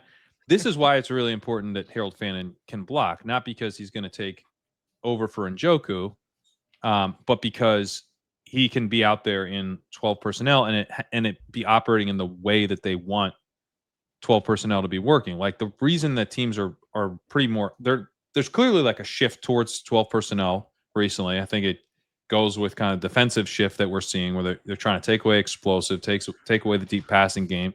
And so you're going, well, if we can have these tight ends who can operate as actual receivers but can also block, that allows us to have this running game that we're like showing sometimes, but then actually passing out of. And now we can get the types of looks from the defenses that we want to pass on actually, but then also they're going to have to respect the run. So he gives, the Browns got a new offensive coordinator. They got Tommy Rees, who's, comes from the kind of he's with Nick Saban, but he was with the Chargers for a while. He's with I think Steichen was the quarterback coach there. I think LaFleur might have been on that. So he kind of comes from like, Shanahan-y type of roots, I guess. And then obviously Stefanski does too. So the thinking is they're going to be kind of more built towards balance from a philosophical point of view. Trying to keep defenses off balance is really like, the defense not knowing what's coming. being a key part of what they're doing this year. That's Shanahan McVay. That's the Shanahan McVay. Like we can get into the nuts and bolts, but that's the thesis. Is that's like the central thesis. Yeah. Yep. You aren't going to know what we're doing because all of our plays look the same. The pass game and the run game's all married up, all that stuff. Fannin, he brings an important part of that because if he can block, like if he can actually block and be the receiver that he was at Bowling Green, then he really is kind of a queen on the chessboard for them because he allows them to be hard to predict. So that part of it's exciting. I do think we're probably talking about a player who's in the 60% route participation range, even if things go pretty well. You're looking at like, okay, they're only going to run 12 personnel around like 40% of the time, maybe 45% of the time in kind of heavy sets. And then he'll take over from Njoku, who's only going to have like 75 to 80% route participation himself. So he will have some snaps where he's the solo tight end. They'll probably do stuff where they go like 4 wide, but one's Fannin. So they're kicking Fannin out. They're kind of moving him around. All that stuff. So I think he can get up to like 60%. If he was going as like a 12th round pick, I'd be like, hey, man, how much is he going to play? Right.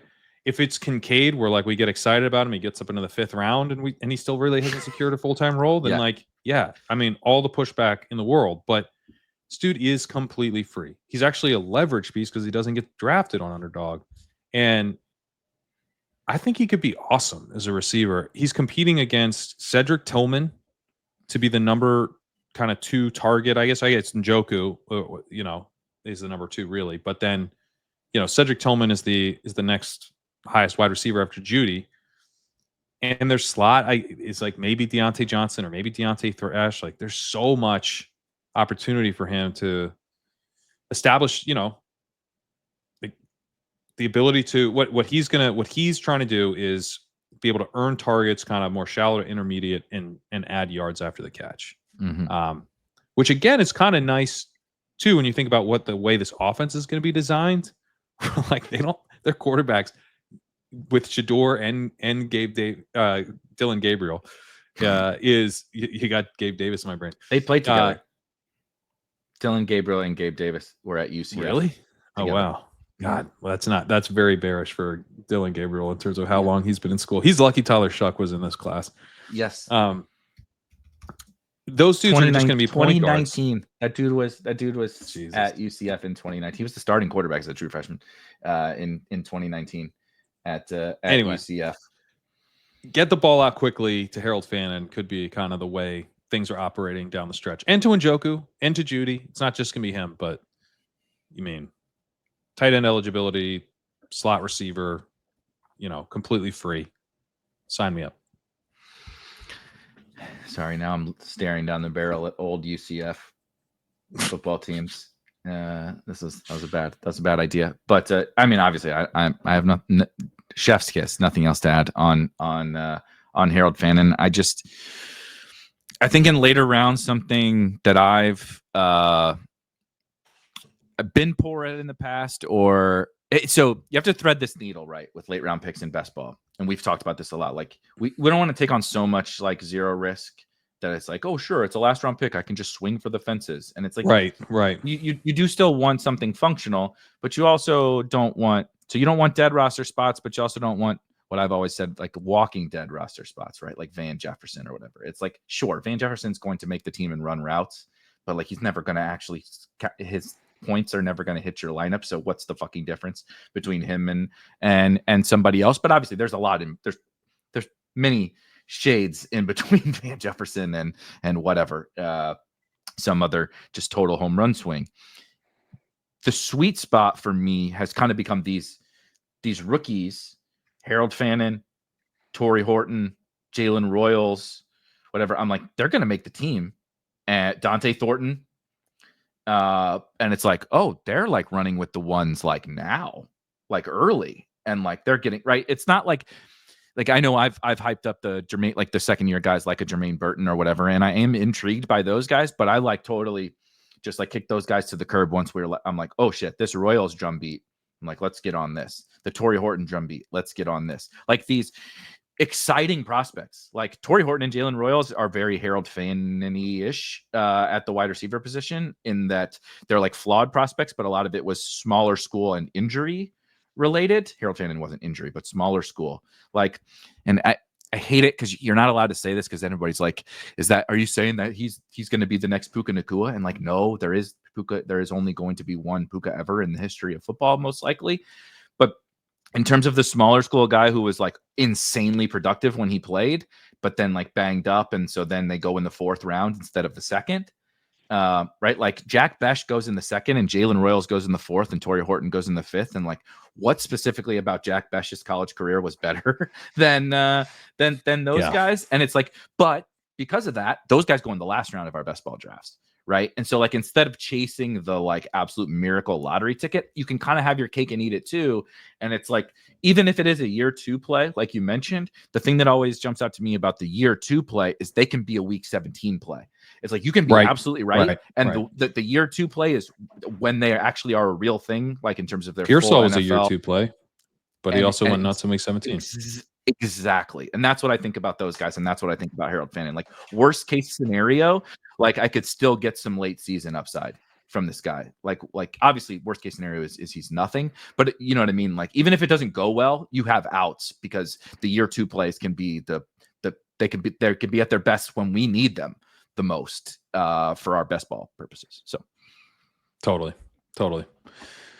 All right. Well, I'm gonna have to come up with something else for punt tight end, because I don't really like any other punt tight end options, and I basically do my whole drafts to avoid punting a tight end. So unless it's Fannin, yeah, I don't take any of those other guys. People keep really asking me, like what do you think about Theo Johnson? What do you think about Jatavian Sanders? I'm like, it seems fine, but I'm just drafting Fannin, guys. Like, I don't know what to tell. Like, I get it, but I'm not doing it. Yeah. Let's see. I will say here, running back Jahmyr Gibbs. Damn it. I knew that would snipe you. That's why I did it. That one's especially as soon as I said earlier that I ripped the Band-Aid off and moved him to the 103. It was like, well, he's the answer here. Yeah, I know he's your answer. I did have him written down, but I picked that one because I knew if I didn't, you'd get it. Yeah, I mean, Gibbs is just like, he's such an exciting pick. When things go right for him this year, he's like the guy you need. And when things go right for him this year, do you need more than one running back spot? Yeah. You've filled one. He's hitting your lineup week in, week out. Like, his profile, if he gets the role that I'm hoping, which is not a total lock on snaps. I don't expect him to be like, Christian McCaffrey, where he's getting like, 85, 90% of the snaps. But I do think that, what he gets more of is some of the traditional running looks, and then that leading to actually more passing volume, because he'll get more of the play action passes. Dave Montgomery was the league winner in yards per route run last year because he just got fed on play action stuff. That's going to Gibbs. Those are like easy and reliable looks in the Lions offense, because they run a ton of play action. I know they changed their OC, but that's not going to change. They're going to run a bunch of play action. That's the whole way you unlock Goff. That's a core part of what they do. So he's getting that. And then, you get the explosive running, but you're getting a little bit more work around the goal line too. And this is a good offense. I mean, there's some worry that they won't be like as good a team as last year for sure, but this offense is still going to put up points. And this offense is one that I really trust to play to win. And that's a Dan Campbell thing. That's not a Ben Johnson thing. I mean, it might also be a Ben Johnson thing, but Dan Campbell, from the moment he's been the Lions head coach, he's been there to win games. He's not there to like go home with his head held high and we punted when we were supposed to. It's a shame we lost. Like, no, he's trying to win these games. If he has to pass, he has a plan B. The team will shift to a more pass heavy approach when down. That. Not that you want them like trailing and getting blown out, but like in those games where they have, like when the Ravens just stomped on them and stuff, like they throw. They understand they understand situational football a lot better. Maybe not understand, but are willing to like face reality about situational football more than a lot of other coaches. They act on it. I think other people understand it. They act on it the best. They act on it. So, he's if they throw a bunch, that's awesome for Gibbs, right? If they're continuing to put up points in shootout scripts instead of like trying to make the game end as soon as possible, that's also awesome for Gibbs. So he's just, if it hits, I think one way that you can kind of capitalize even a little bit more on that hit is say, I'm going to build this as a hero running back team. Like this is the Gibbs legendary upside season. He absolutely smashes. He's the dude you need. The right answer in round 1 was just Jahmyr Gibbs. How are we letting this guy fall to like 104, 105? He should have been the 101.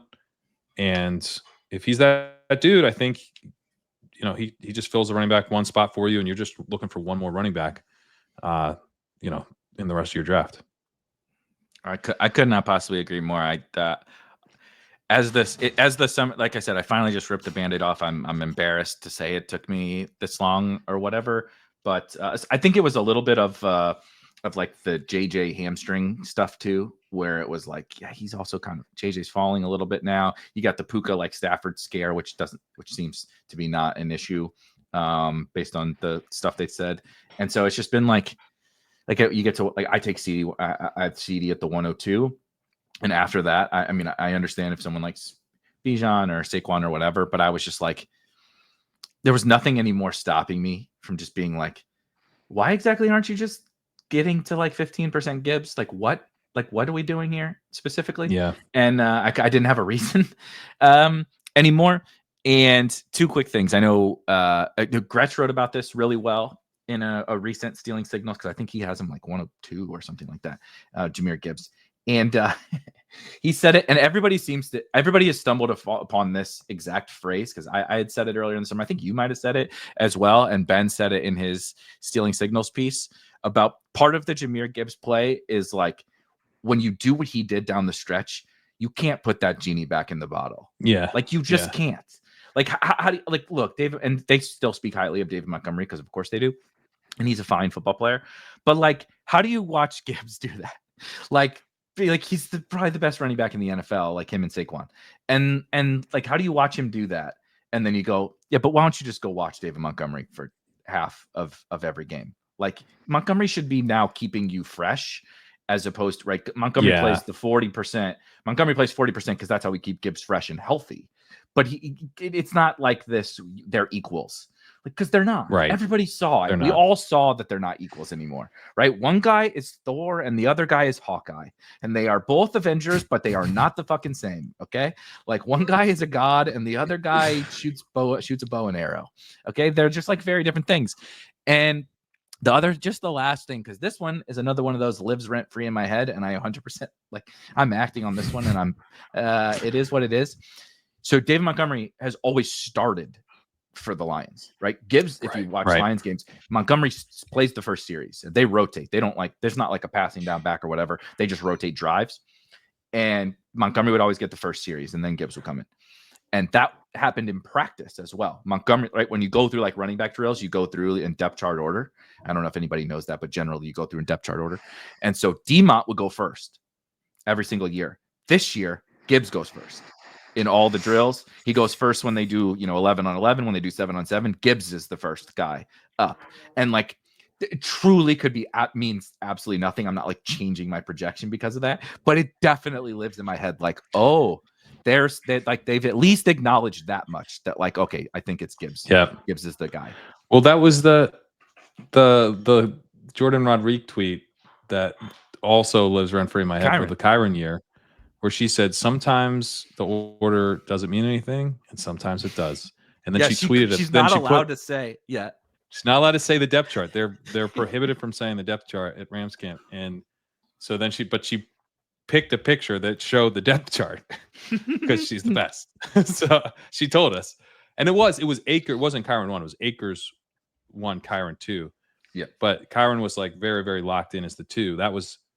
That's the fun. And Akers was like the most fragile starter. Mm-hmm. Not just because he'd been bad, but because they like didn't like him. There was personality stuff there. He'd been suspended from the team, and all that stuff. So it was like an obvious situation to target, but we weren't sure, is it really Kerrane? Does he have it locked in? She told us, and she told us with the order of the drill. So it has worked before. It's worked before. Yeah. Oh man, that was so much fun that summer. It also, did you see that summer? It's like this is a hilarious episode. The memory lane, the anxiety, BetterHelp references, and Zach Evans. Remember the year? Zach Evans from TCU and Ole Miss. He just retired from football. Man, a week ago or something. And there were people flag playing. I feel he bad was a for big pre-draft guy. Mm-hmm. People were he was number one about him. running back recruit in the country when he came out of high school. And I mean, he did have good years in college, but had a very bizarre, trying to think of what a good comp for his, like, not Kayshon Boutte, but sort of like this massive prospect that showed some stuff, but had a very weird up and down career in college. That's kind of what Zach Evans was. So people still really liked him because he was clearly talented, but geez, man, out of the NFL now. Wow. Out of football, out of not even in the CFL or the XFL, just selling insurance or whatever it is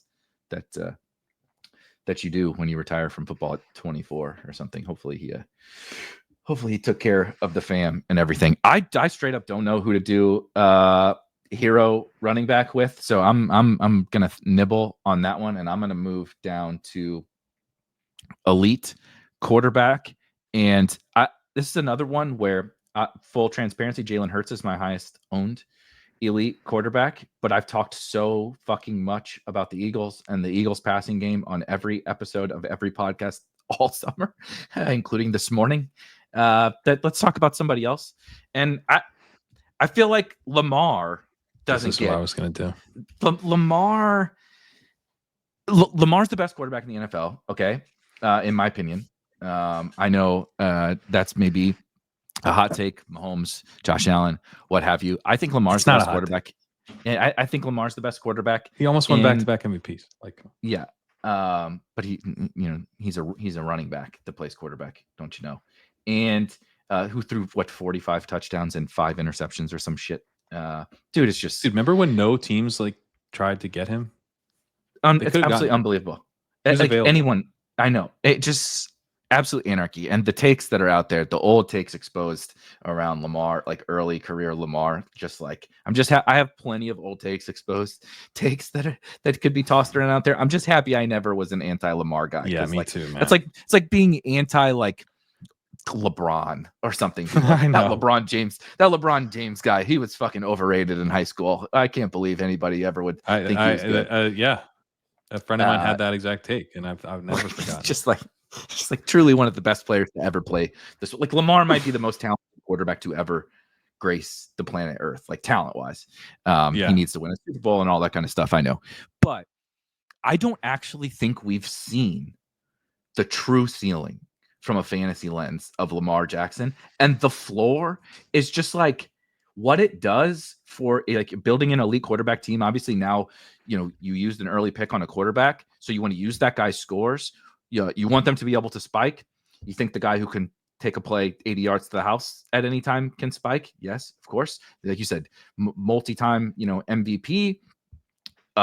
Derrick Henry keeping defense. You can't exactly play a light box against Derrick Henry. You can't play a light box against Lamar Jackson with Derrick Henry next to him because both of them can run. They got weapons I think their weapons are really underrated. Obviously, Likely is hurt right now, but the tight end duo, Zay Flowers is like a borderline star that nobody thinks is that great. Yep.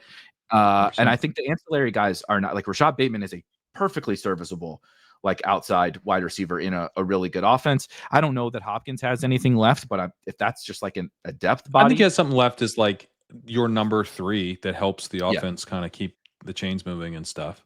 I kind of like some of these other guys. I've always been a Tylan Wallace guy, but I think not because I think he's going to be a star, but like Tylan Wallace, I think Tez Walker is having a better camp this year. Obviously, he had he was a good bet to be a slow starter. Honestly, last year, LeJonte Wester out of Colorado popped in their first preseason game. He's more of a return man and slot man.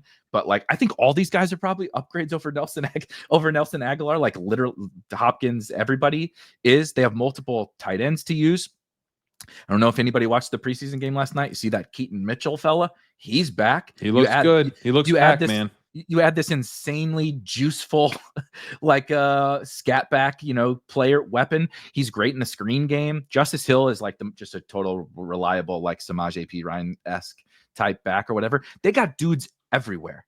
And if the defense at all takes a step back and it has to go like Lamar, go win us some games, this dude's going to be dropping 40 balls in fantasy, like consistently, because of the rushing and just the overall talent around on this offense. If he ever gets truly pushed, or God forbid something happens to Derrick Henry, like think about if something happens to Derrick Henry. Like I love Keaton, but like we're not loading up Keaton Mitchell and Justice Hill. Like it's Lamar take over time. You know what I mean? Yeah. And so there's just like so much upside. And the floor is like, dude, you just get 20 points every week from Lamar Jackson. And like that's what I want.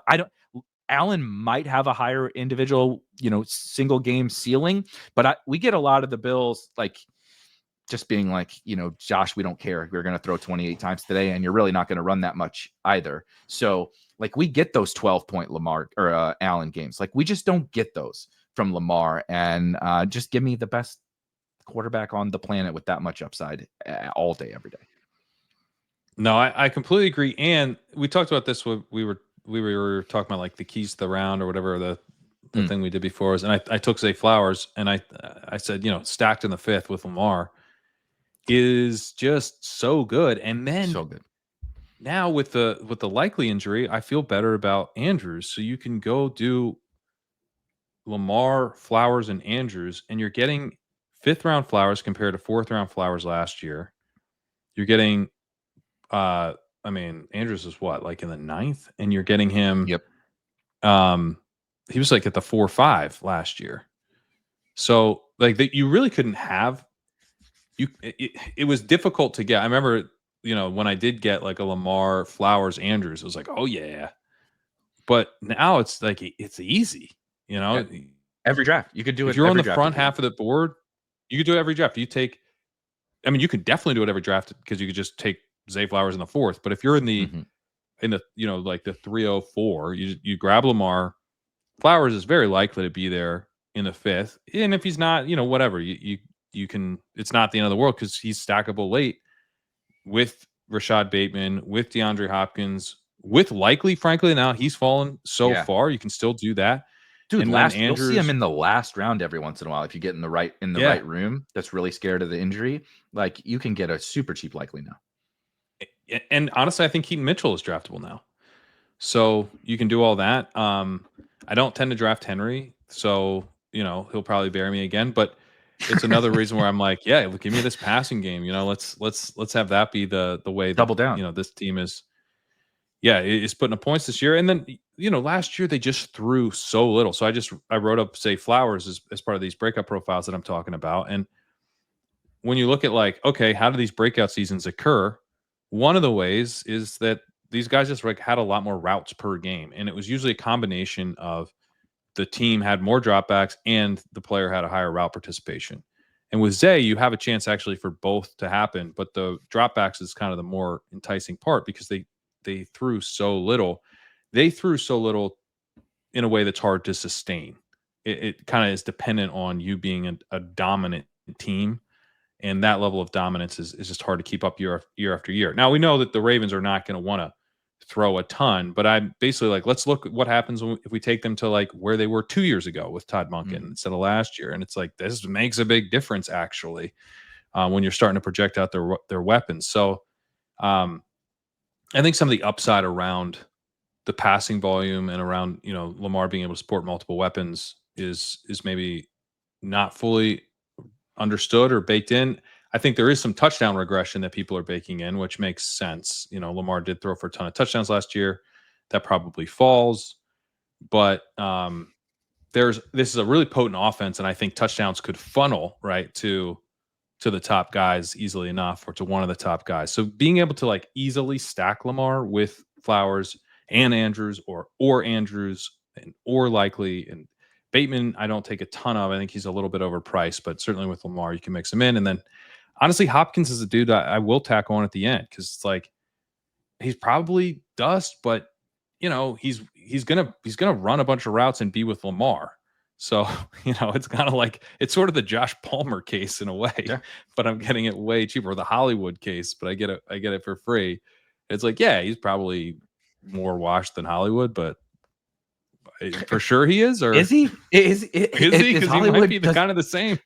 Does Hollywood even play football anymore? One of my favorite, another more rent free in my dome was Hollywood. Like one of the first things he said, like coming into training camp, was I spent all off season trying to train to make sure I stay healthy this year because I've been hurt all the time. And then 2 days later, he got hurt again, and he still hasn't practiced ever since. I'm like, what did you do specifically in the off season? Because you said your entire goal was to try to stay healthy, and you got hurt immediately again. The guy's just, yeah. So that's like my Jalen Royals bull case. It's just like, I don't trust Hollywood as far as I can throw him, and I know he's small, but I still can't throw him very far. So like, I just can't do it. So like, I don't like Hopkins as much as you do, but attached to Lamar at a cheap I don't love price, him. like, I just, he's but on like, he's on the menu for me. And what especially what with can Lamar. you say? Yeah, like, dude, he's attached to Lamar at a cheap price. Certain, you get at into a free room price, basically, at absolutely like, free. Yeah.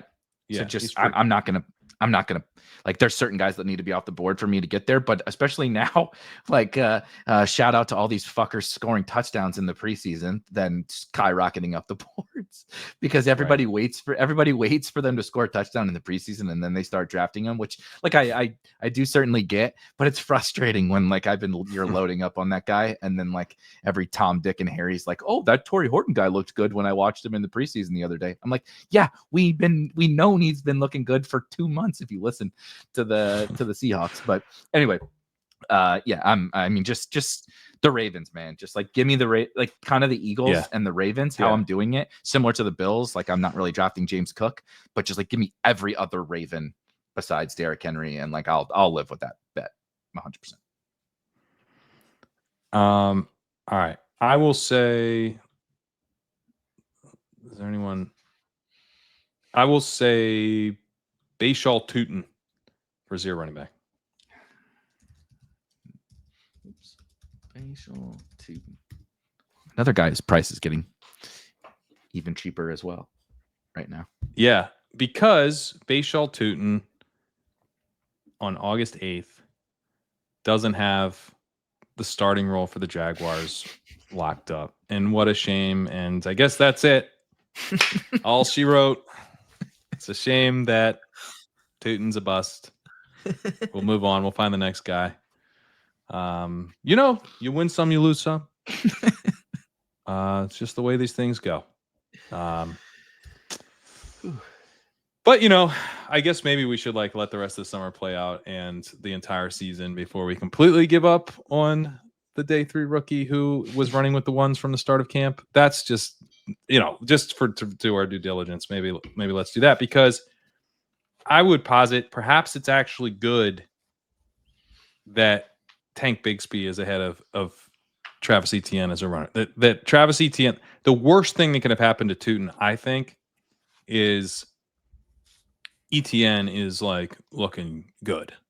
The Etienne's got like, this is Etienne's backfield, but they expect Tootin to mix in, and they expect Bigsby to mix in, to kind of keep him fresh. And they really like Bigsby as a runner, and Tootin's really flashing, some playmaking.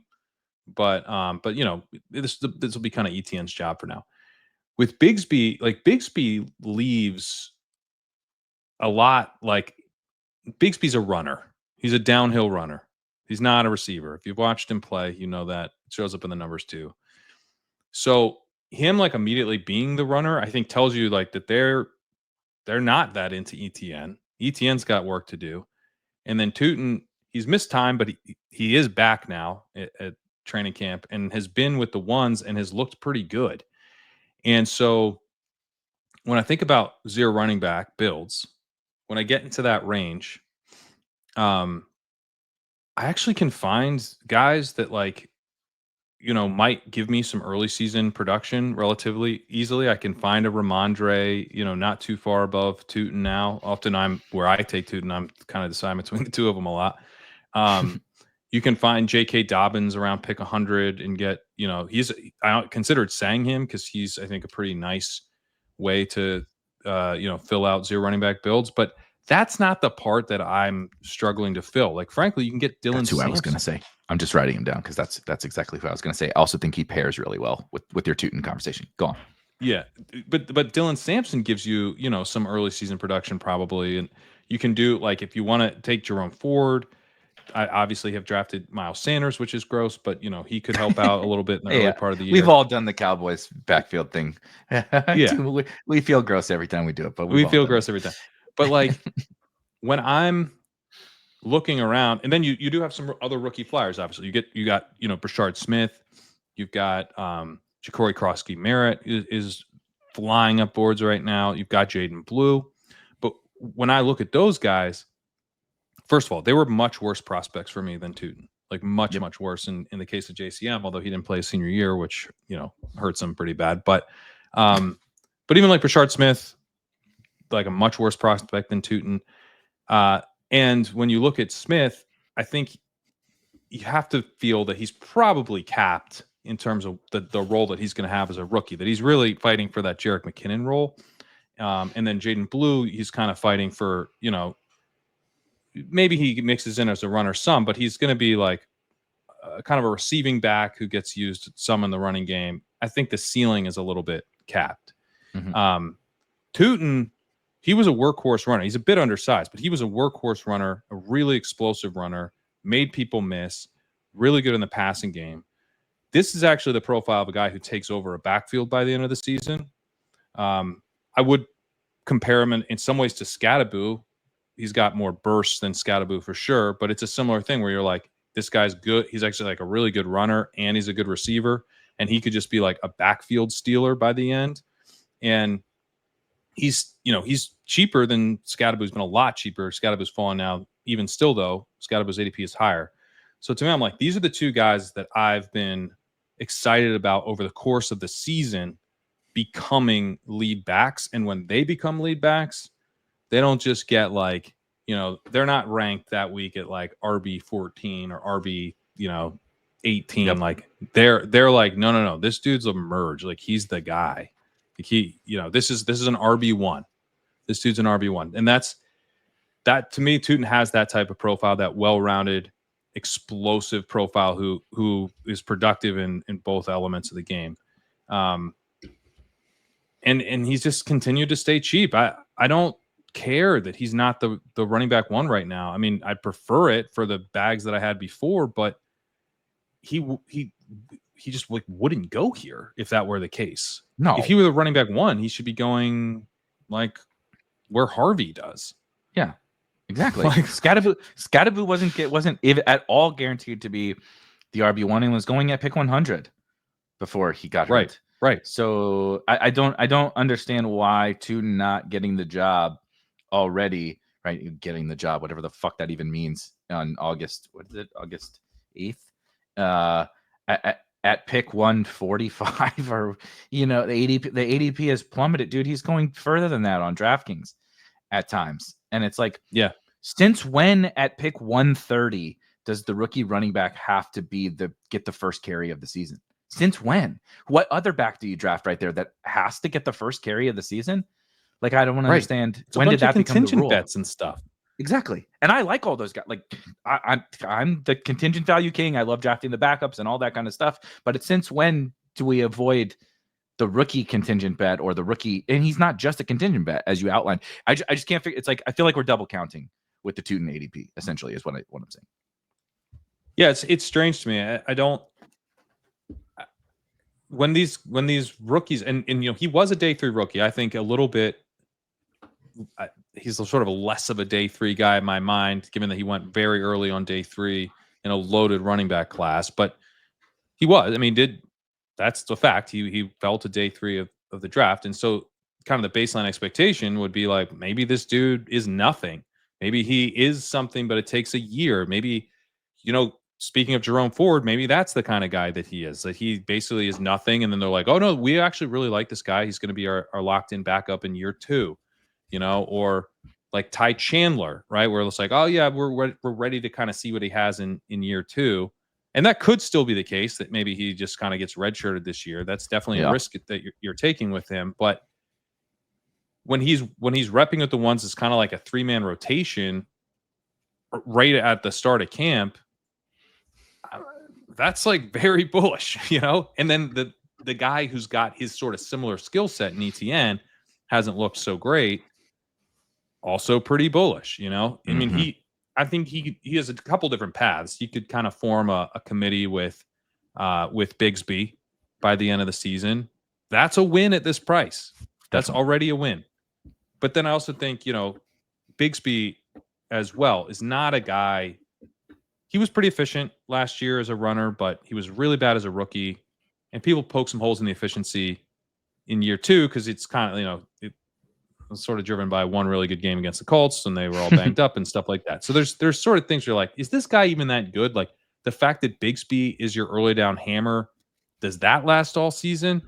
Or is there a point at which you just go, hey, this rookie has the most juice by a mile and has gotten everything down now that it's like week 8. Let's see what he can do. Let's start putting more on his plate. It's just like we cannot lose sight of that as we absorb the training camp information. Training camp can't become what this best ball game is about. It's just a part of it to help us dial in bets better. It doesn't become like, well, oh geez, he's not the starter. Well, then I guess he's nothing. Like we're kind of doing the same with Brashard Smith, who I'm getting in the 18th round all the time now after he kind of ran up. It's like, yeah, okay, he doesn't have the Jerick McKinnon role locked down on August 8th, but he's in the mix for it. They're talking about wanting him to have it. That's fucking awesome. Like, why are we not excited about that? It's honestly strange to me how we're now negative Eli Mitchell reports lately. Negative Eli Mitchell stuff. Like maybe Mitchell's not even making the team. Kyle Williams is another one where it's like Kyle Williams doesn't have the locked-in wide receiver 3 role. I think that's probably like a little bit more concerning given the competition is Kayshon Boutte. But like, they just got more bodies. Yeah, they've got and Diggs missed the other day. Diggs was not out there for 11 on 11s. He came back later. He was fine, but we got to see like what does this look like when Diggs isn't here? And it was Boutte, Pop Douglas, and Kyle Williams. So like he's very clearly the number 4. The Jack Besh stuff, like everyone's freaking out about Jack Besh. Like I'll take a bunch of free Jack Besh. He probably is no good, but like we're getting him in like the 170s, 180s, 190s now because he's not a clear-cut start on August 8th. Like, Thornton. I don't know. Or is flipping him in many rooms. Yeah, I actually think Thornton should flip him. Right, but that's now it's going to be the perfect time to get your Besh. This is when you get a bunch of Jack Besh because you're getting the second round draft capital. It's like, oh, he's not ready to play outside. He's kind of more of a slot. He's duplicative with Jacoby Myers. He's not really ready to play like outside day one. Like, oh, okay. But like we just saw Pearsall be like one of the dudes you need. So like blind bet on draft capital at a much higher price works. And then you go, in this case, the competition for him can you figure it out enough to like pass Trey Tucker, who was pretty bad last year on the outside? Like, if you're any good at all, you probably can. By the end Trey of the Tucker season, run the most routes in the NFL last year, or he something? Probably did. Something he was astronomical. Pretty bad, he had like a 0.8 something yards per hour, and it was rough, really bad. So I don't know. I mean, the training camp stuff it definitely matters. I feel like I'm kind of on the like we really need to pay attention to training camp side of the argument typically, but just in a couple cases where it's like, hey, oh geez, this guy really thought he was going to start this year, and now he definitely won't in any games because he's not the starter today. Like, nope, that's not how that works. I am wholeheartedly on we need to pay very close attention to training camp stuff, but there's nuance to that, right? Like nothing has been said about Tootin. So paying attention is like I was into Keaton Mitchell. I was into Torrey Horton, into some of these guys that like are getting constant positive, not just like coach speak saying they're playing well, but like, no, this guy, right? Torrey Horton is running with the ones, right? They had their first scrimmage and Torrey Horton, it's not MVS, it's Torrey Horton as the starting third wide receiver next to Jackson Smith and Jigba and Cooper Kupp, right? That is notable.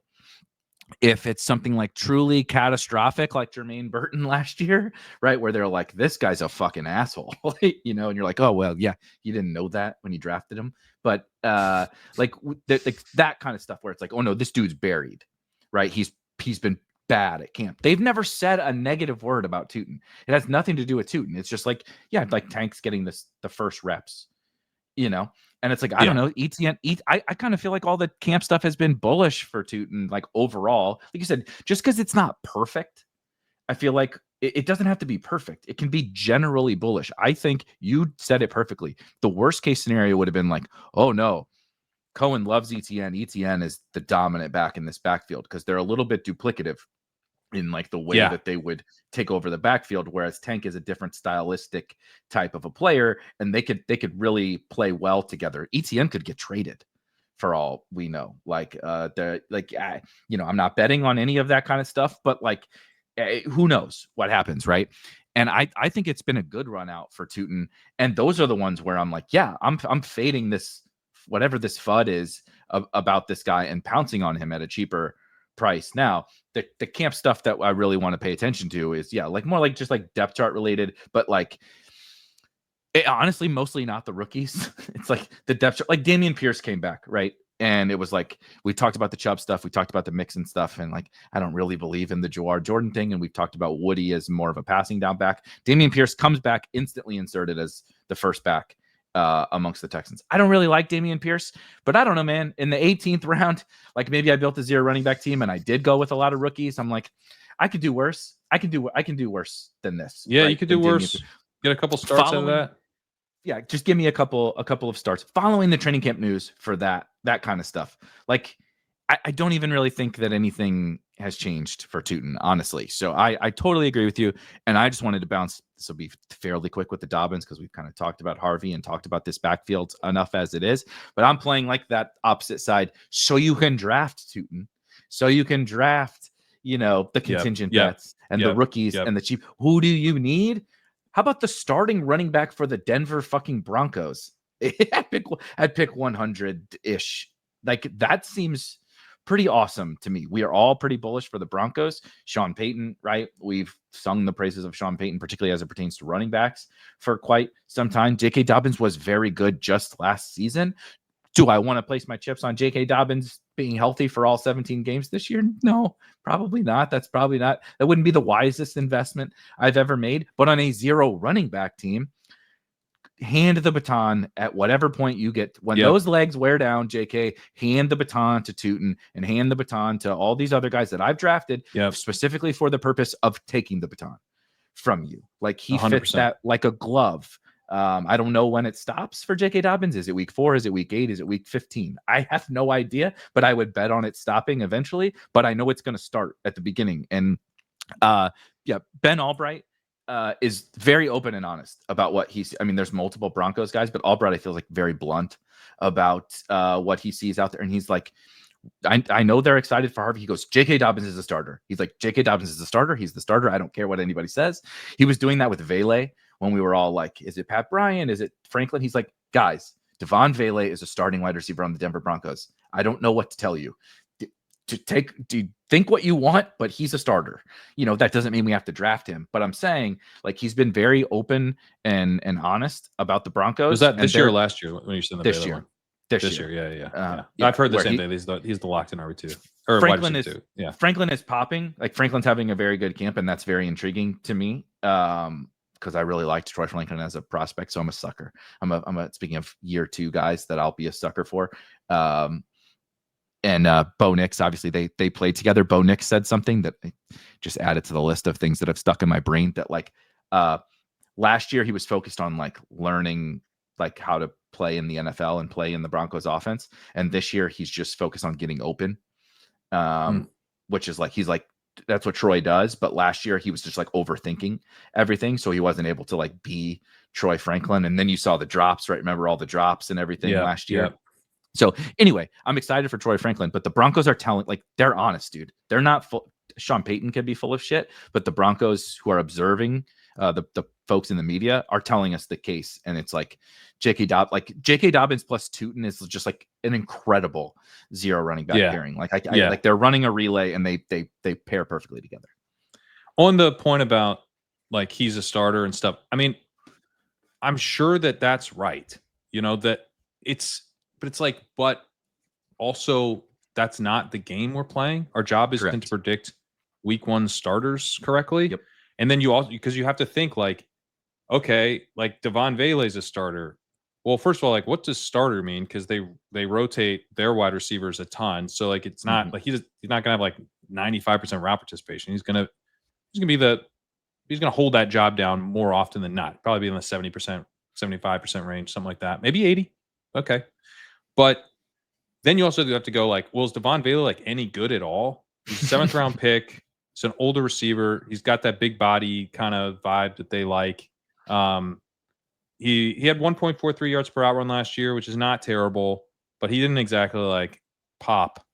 And then he's got competition coming behind him, not just from Franklin, but from Pat Bryant and everything. So, yeah, Dobbins being the starter also doesn't mean that he's going to be the starter all year. But the nice about him is like I have that same worry about Tony Pollard and Aaron Jones and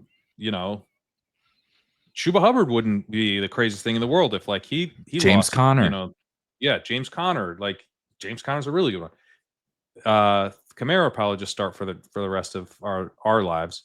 But yeah, Kendra is never going to be a thing. The fantasy gods would not allow me to. They wouldn't allow it. They wouldn't allow it. No. But Velus Jones, yeah, Uncle Velus. Uncle Velus becomes the starter.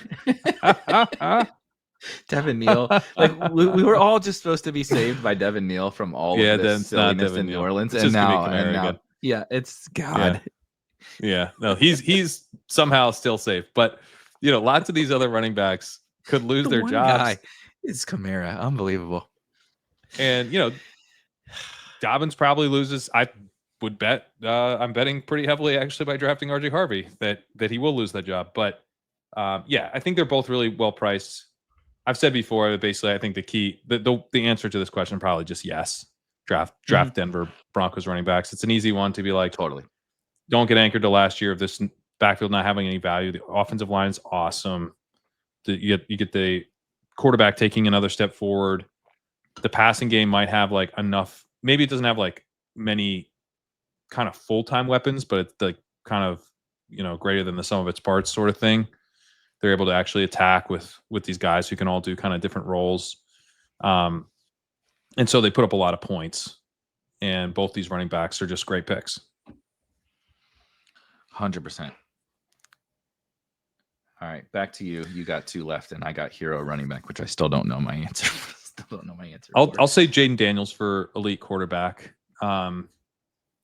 Which, I like Josh Allen too.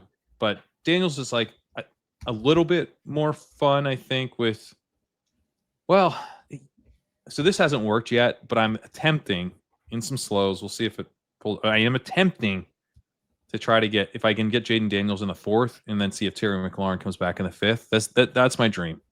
But I was doing a decent amount of Terry McLaurin and Jaden Daniels at the 3-4 turn. And yeah, seeing some Jaden Daniels fall to the 4th, you don't see Lamar Jackson really fall to the 4th. You don't see Josh Allen fall to the 4th. I mean, maybe outside of that, like the 401. But yeah, Jaden Daniels will sometimes fall to the mid 4th, and maybe in like 408 kind of range. And he's just got way too much upside, to have that discount relative to the top 2 guys. So I always find that very fun. We'll take some Debo occasionally with him, and then Zach Ertz, I honestly think is a pretty good pick. And then you get JCM now. We're all excited about that.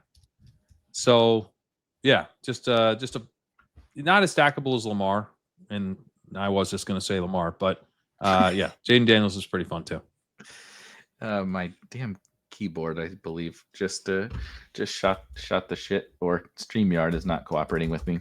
So I'll get the board pulled up in just a second. But I mentioned earlier that I was just like, off the cuff saying Lamar is the best quarterback in the NFL. And I remember had a show with Calm and Sean Siegel earlier this summer, and Sean pulled that, but with Jaden Daniels. You know how he does. He puts the hot take in there and says it so casually amidst this other point where we were talking about something else. He sneaks it in there. And he just goes, well, Jaden Daniels is already the best quarterback in the NFL. And so blah, blah, blah, and he keeps going. And I was like, wait, what? What did you just say? Jaden Daniels is already the best quarterback in the NFL. But I mean, I think that's a little too bold for my taste, but that's just how highly I think of Lamar Jackson specifically. It's certainly possible. Like there's another, I mean, I know that there's definitely more leaps in Jaden Daniels' NFL game. If this Terry thing gets resolved, we're getting a discount. I think specifically right now and in this moment because of the Terry McLaurin drama, but also just a general discount on Jaden Daniels relative to Lamar Jackson, Josh Allen. Jalen Hurts is in the midst of flipping him or has flipped him at least on some sites. And it's like, what if we're all just way overreacting to all this kind of stuff? And like maybe the like absolute superstar second year player who won the Heisman Trophy and like broke all these records in college and like isn't like truly like the next Lamar Jackson as a runner. Like he's that dynamic as like maybe that guy, we can just like draft him, and like I look at my exposure like constantly and see the Daniels and it's like, I still can't stop clicking Hurts and Lamar and Allen. I know. But I'm just like, I really got to get this Jaden Daniels stuff up. I just have to make it happen. No, I feel the same way. It's been kind of a struggle for me to get to where I'd like to be on all the elite quarterbacks because I like a lot of picks in that range, and I want to be overweight on too many guys. But yeah, Daniels has been one where I've definitely noticed in these slow drafts, like, oh, Daniels is here still. Sweet. So big fan of that. I've got to figure out who the hell I'm going to take as my punt tight end. This is just, and I'm trying to figure out I only want to say Jahmyr Gibbs. So this is very difficult to. I literally only want to say Harold Fannin because my backup was going to be. So here, let's just talk through some of these options, and then because we can honestly both say Jahmyr Gibbs and Harold Fannin, but talk through the honorable mentions. Okay, let's do some honorable mentions for hero running backs and punt tight ends. So what I would have said that wouldn't have been an honorable mention that I would have been happy to say, but I'm shook by the Slater injury is Amarian Hampton. That's kind of like a unique third round hero, right? Get your Bowers or McBride in the second. Get a superstar wide receiver in the first, or however you want to play it. Take two wide receivers, take fucking Lamar in the second round. I don't know. Of course, 3-4 turn. I will say 3-4. If we get back to 3-4 turn Hampton, he could be the answer here because of what you can do at wide receiver at the 1-2 turn. Right. Like is just, insane. Sometimes we're getting Puka now. Like just to draft this morning, I was like, I had the 105. I took Gibbs, and the 112 gets like, Puka Nico or something. And I'm like, that's just so stupid. I'm like, this is just, that's like, I'm happy about my Gibbs, Trey McBride or whatever, but I'm like, this motherfucker got two top 5 wide receivers on the planet at the 1-2 turn. Like that's so foolish. And then like you can get Hampton, you could get Hampton Daniels, Hampton Hurts, Hampton Kittle or whatever at the 3-4 turn, which like as like a kind of modified hero running back, right? Is pretty sick. But I just don't really love any of the rest of the like expensive running backs. Well, I think CMC is probably your best.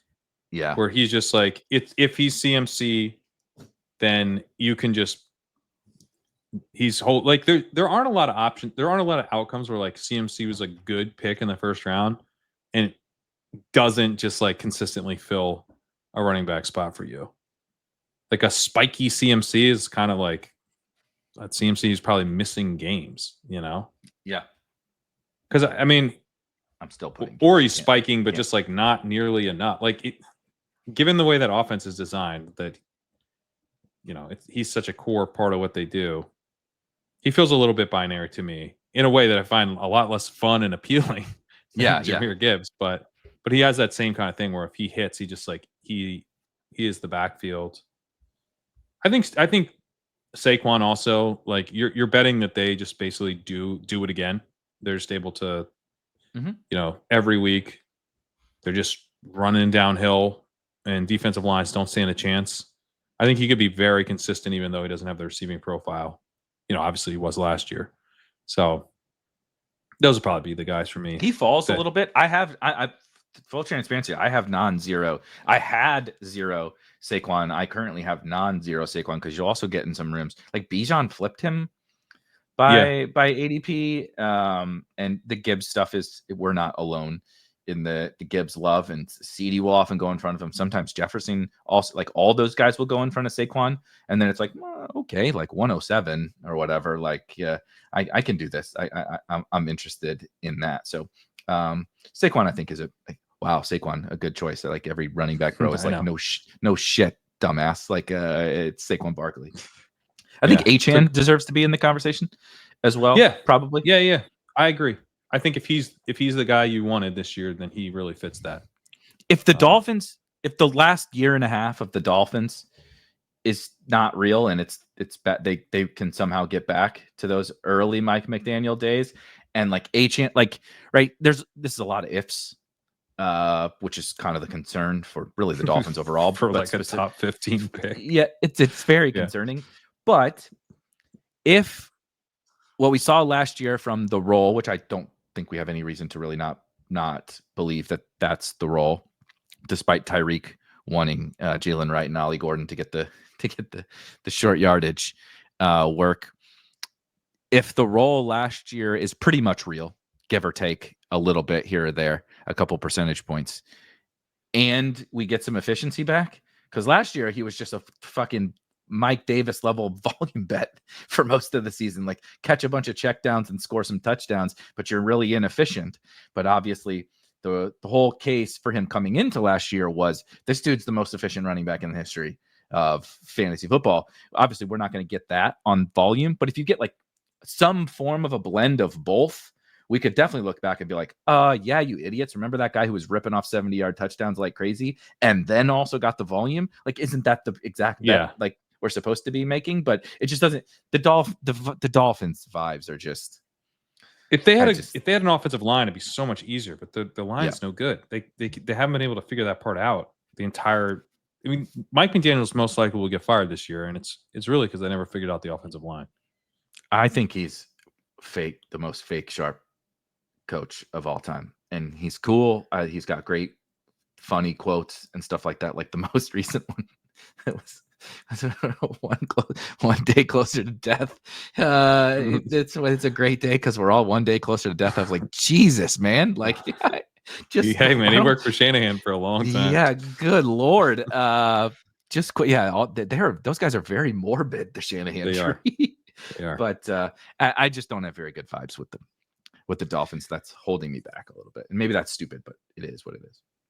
On punt tight end, I would say honorable mentions for me would be Mason Taylor, but then he gets hurt, so I'm not picking high ankle. Yeah. But he would have been a good backup. And then I think Pat Freiermuth, who's now completely free and is like, he's good. Obviously his role is uncertain and everything, but we're talking about Harold Fannin and how, don't worry, he's not going to run all the routes. But Pat Freiermuth, he's also not going to run all the routes, but we know he's good. Now, I also know he's not a like true superstar, game-changing kind of tight end, which is not great. And then I also feel pretty confident the Steelers are going to have a lot less dropbacks than the Browns, even if the Browns are trying to, be kind of more balanced than they were before. What would make you think that? Arthur Smith, Mike Tomlin, and Aaron Rodgers trio together? I don't want to go out on a limb here, but Jatavion Sanders I throw out there is a guy that I think has some upside. He's been kind of in this committee a little bit, and he probably is again, but we could see him maybe emerge as a pass catcher down the stretch. But yeah, man, there's not a lot. I mean, likely, frankly, he's probably someone, if he continues to fall, we could talk about, but he's more like, I'm taking him now only when he falls. I still think his ADP at 162, I'm doing other thing. That's not really even a punt because I take like Brenton Strange around there. I take Hunter Henry around there. So he's still a little like Zach Ertz, and I don't really think those guys are punts. Those are guys kind of like the last of the, before the tier break. I would say maybe Kate Otten would be another honorable mention where he hasn't really been at camp, and I don't think there's any concern for week 1, but it's been very quiet because he's not really been out there. And most likely he's going to be the number 4 target in the pecking order beyond the backfield, but he's he might be 5 once you factor in Bucky. So that's not that fun, but he is going to run all the routes. And so you could just like bank some touchdowns from him and, get 40 and a touchdown, get 4 receptions out of him in a week where you need it. I think, he's kind of just like, hey, I don't want to take a 0 type of play, but it's at least at tight end where, getting 12 points can really matter. So, he's very, very cheap for a guy who we're not really concerned about not running all the routes. And then the other honorable mention would be Dalton Schultz. Oh God. Who's so gross, but dude, I mean, he's probably going to run 75% of the routes there. And we generally like the Texans offense to bounce back this year. So he is free, like truly, truly free. Goes undrafted now a decent amount. So he's gross, but yeah, another dude I think you at least have to consider. Like when you're like, man, I just need to add bodies to this room. Schultz and Otten, I think, provide a little bit of, those are your routes bets, and then Freiermuth and Fannin are kind of more your talent bets. And Sanders is kind of more talent. I think the Texans could, even if they don't like fully bounce back like we're hoping, just pass more with this Mixon Chubb stuff. Like, I know I brought up Dameon Pierce, but that's kind of the fucking point, is like if it's Dameon Pierce and Woody Marks and Jawar Jordan, British Brooks, like I don't think we're building the plane out of British Brooks and Dameon Pierce on offense. Like let's CJ Stroud throw a little bit more, and that's good for all those pass catchers. Here's a question. What teams, if the Cowboys were to cut Javonte Williams, what teams would actually sign him? D'Amico would sign him for sure. Javonte Williams is the most D'Amico Ryans ass running back of all time. He's not interested in talent. He's interested in, are you going to run through a motherfucker's face and block somebody? You don't care. Dude, he'd be their starter tomorrow. Had CJ Stroud, Nico Collins, Tank Dell, and Stephon Diggs. And the only thing that got D'Amico Ryans fired up was a fucking 3rd and 5 run by Joe Mixon. Like, that's all he wanted to do.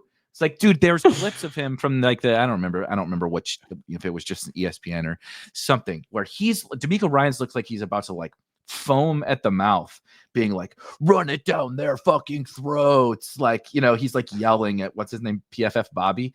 And it's like, dude, how about throw it? Like, what? Like, he is that guy that wants to win. Like you talk about Dan Campbell, like being ahead of all these guys. Like, I think D'Amico Ryans is a good guy. I think he's a generally good head coach. The players seem to really like him and all that vibe or whatever. But he is like what people thought Dan Campbell would be. The meathead former football player. Like, he's a former, all pro inside linebacker, and he coaches like it. And it's like that is the most Javonte Williams ass landing spot of all time. 3 yards in a cloud of dust. Javonte just running right into the back of his own offensive line because they suck ass, and he doesn't know where to go. I got one more honorable mention. So first of all, Jatavian Sanders, I do think is like maybe the most notable from, like you said, kind of a talent bet. And Bryce was better when he came back. So I think there's a little bit of different things. And like he was pretty before he got hurt. I remember somebody. So I don't have the but so week 7. He had 3.6 yards per route run. Then week 8 was nothing. But then week 9 was 4.35 yards per route run. Week 10, nothing.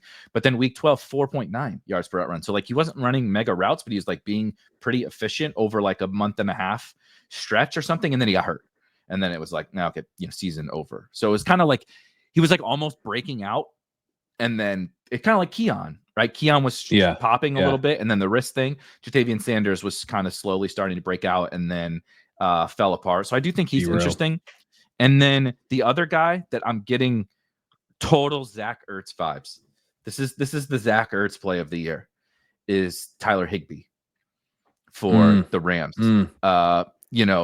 Boring as shit, old dustball veteran, but has been somewhat effective. Ertz was a little bit more effective, but I mean, Higbee's had some very real fantasy production over the course of his career in this offense. And the team drafted a rookie tight end in the second round. And so we're like, oh, no, eventually Ferguson's going to take this thing over. And, Higbee's the mentor. He's going to pass the baton. But like sometimes, like you talked about year 2 bet, like a lot of these tight ends are often year 2 bets. Why? Like they're trying to win the Super Bowl. Who knows? This could be Higbee's last season in the NFL. It could be Matthew Stafford's last season in the NFL. And they just say, no, sorry, Ferguson, you are our Ben Sinnott. And it's Tyler Higbee. It's his job. And I think there's actually a decent chance of that Ferguson really doesn't do much this year. And even so, I like Higbee can also be the, like, if you punt tight end, be the, like, let Fannin and Jatavian and those guys break out and let him handle the first month of the season or whatever and just get you some usable weeks. For sure. Yeah, that's an interesting one. I haven't drafted much of Higbee, but I don't have too much to push back on there. I mean, I think he's ahead of Ferguson. It just like last year, I didn't draft like the Davis Allen stuff, and it was like Davis Allen. Who's the other guy? Colby Parkinson. I was like, this is just gonna suck, and I kind of feel like that with the Rams, but that's how I felt with the Commanders too. So I think it's a great comp to say he could be this year's Zach Ertz, because I was like, yeah, sure, if you give Ertz all the routes, but they're not gonna, and then they just did again. Did it? And yes, they totally could. They like Higbee. Like they talk about Higbee a lot. Like they're very complimentary of him. It's because he can do it all. Yeah. I mean, like he's not bad at anything. He's not particularly great, right? But he's not like, and that's again, you talked about like the McVay Shanahan stuff. Is he wants to play 11 personnel about as much as possible, and you don't know what they're going to do. And Higbee's been a pretty quintessential part of doing that, because he's going to catch the bullshit checkdowns and play action passes, but he blocks and does all the grunt work and everything. So anything that we missed that you just wanted to get out there before we no, I think we got it covered.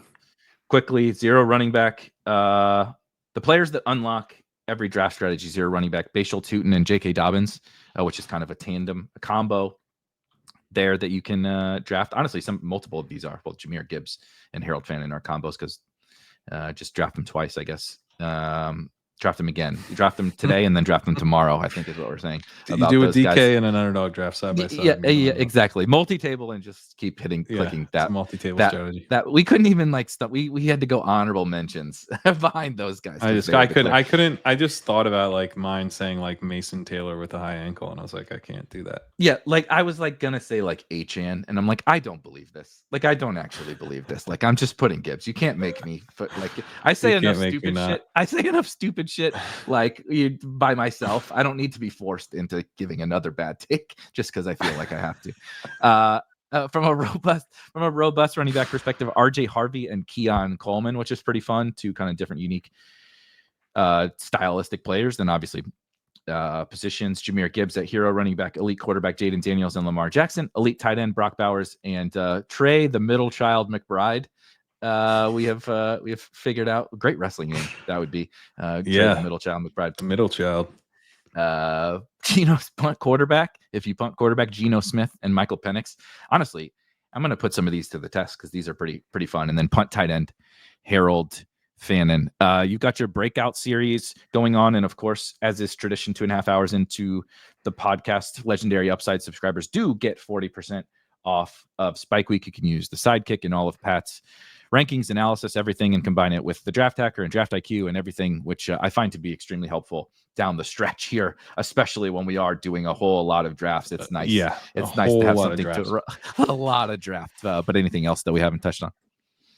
Yeah, I would just note on the Sidekick stuff. One of the big upgrades we did, this offseason was to have them incorporate Sims to with the player recommendations driven by Sims, and that is especially powerful for doing the contests like the Eliminator, which is getting close to filling now, and I'm going to be probably slow maxing. Me too. I'm close, sucks, and so with a format that's not standard and in a bunch of slows, I think the Sidekick is extremely helpful in just reorienting yourself to a new format.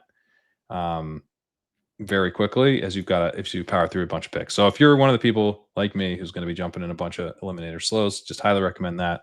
legendaryupside.com/sidekick. We have $20 DraftKings bonus tickets available if you fill out a form on the site, legendaryupside.com/perks. Fill out a form, and I'll send your username over to DraftKings as a Sidekick subscriber. You're eligible for a bonus ticket to that tournament. And then, doing the breakout series I mentioned. My Legendary Upside article will be out in a couple weeks as well, because that's that time of year. So, just my goal is basically have an article out on the site at least every weekday, if not over the weekends too. And so far I've hit that this week. So, lots of content rolling out and lots more.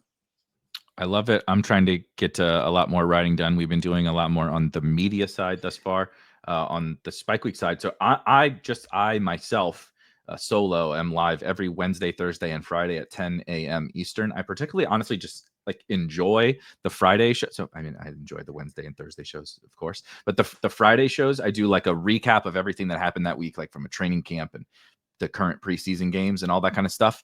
And I find it to be like super helpful. Obviously, we use like kind of all the same resources that you do, right? Coach Speak Index, 32 beat writers, reading everything the Athletic puts out there, and just there's so much information. I do this for myself, and then I'm just talking about it on YouTube, right? Trying to condense it down to the stuff that's the most impactful for all of us, and like what's noise and what isn't, and what, like, right? Like some of the stuff like we talked about, like what starts to live rent free in my head. Like they keep saying that thing. They keep saying that thing, and I'm like, I'm not saying to act on it. I'm just saying that like they keep talking about that guy, or they keep saying this specific word, right? Like they're like Travion Henderson in pass protection comes up like every day, and I'm just like, that's really notable, guys. Like it doesn't like change anything, like, you know, like I'm not moving his ranking or whatever, but it's like just like pointing out lots of stuff like that, trying to parse all the information, because there's just so much out there that's absolutely really insane. We did I just dropped our college football rankings for anybody that's maybe want a little break here down the home stretch and do some college football stuff. Underdog has some fun college football tournaments. And then we just started, I know you guys do this with Ship Chasing, have for many years, but we're doing some slow drafts right now. We're in a DraftKings 555 slow draft, and we're recording, you know, kind of our thought process to every pick that we have. Myself, Rob, and Bernie. We took Gibbs in the first round, most notably, and second and third round picks are coming soon. But we're going to get out of here. Everybody have you'll be listening on a Saturday. Have a wonderful rest of your weekend. Enjoy the preseason games. Make sure you check out everything that Pat's got rolling out at Legendary Upside, and then come on over to Spike Week, get yourself 40% off of the tools, and crush these final drafts down the home stretch. But we will see you guys next week. Peace.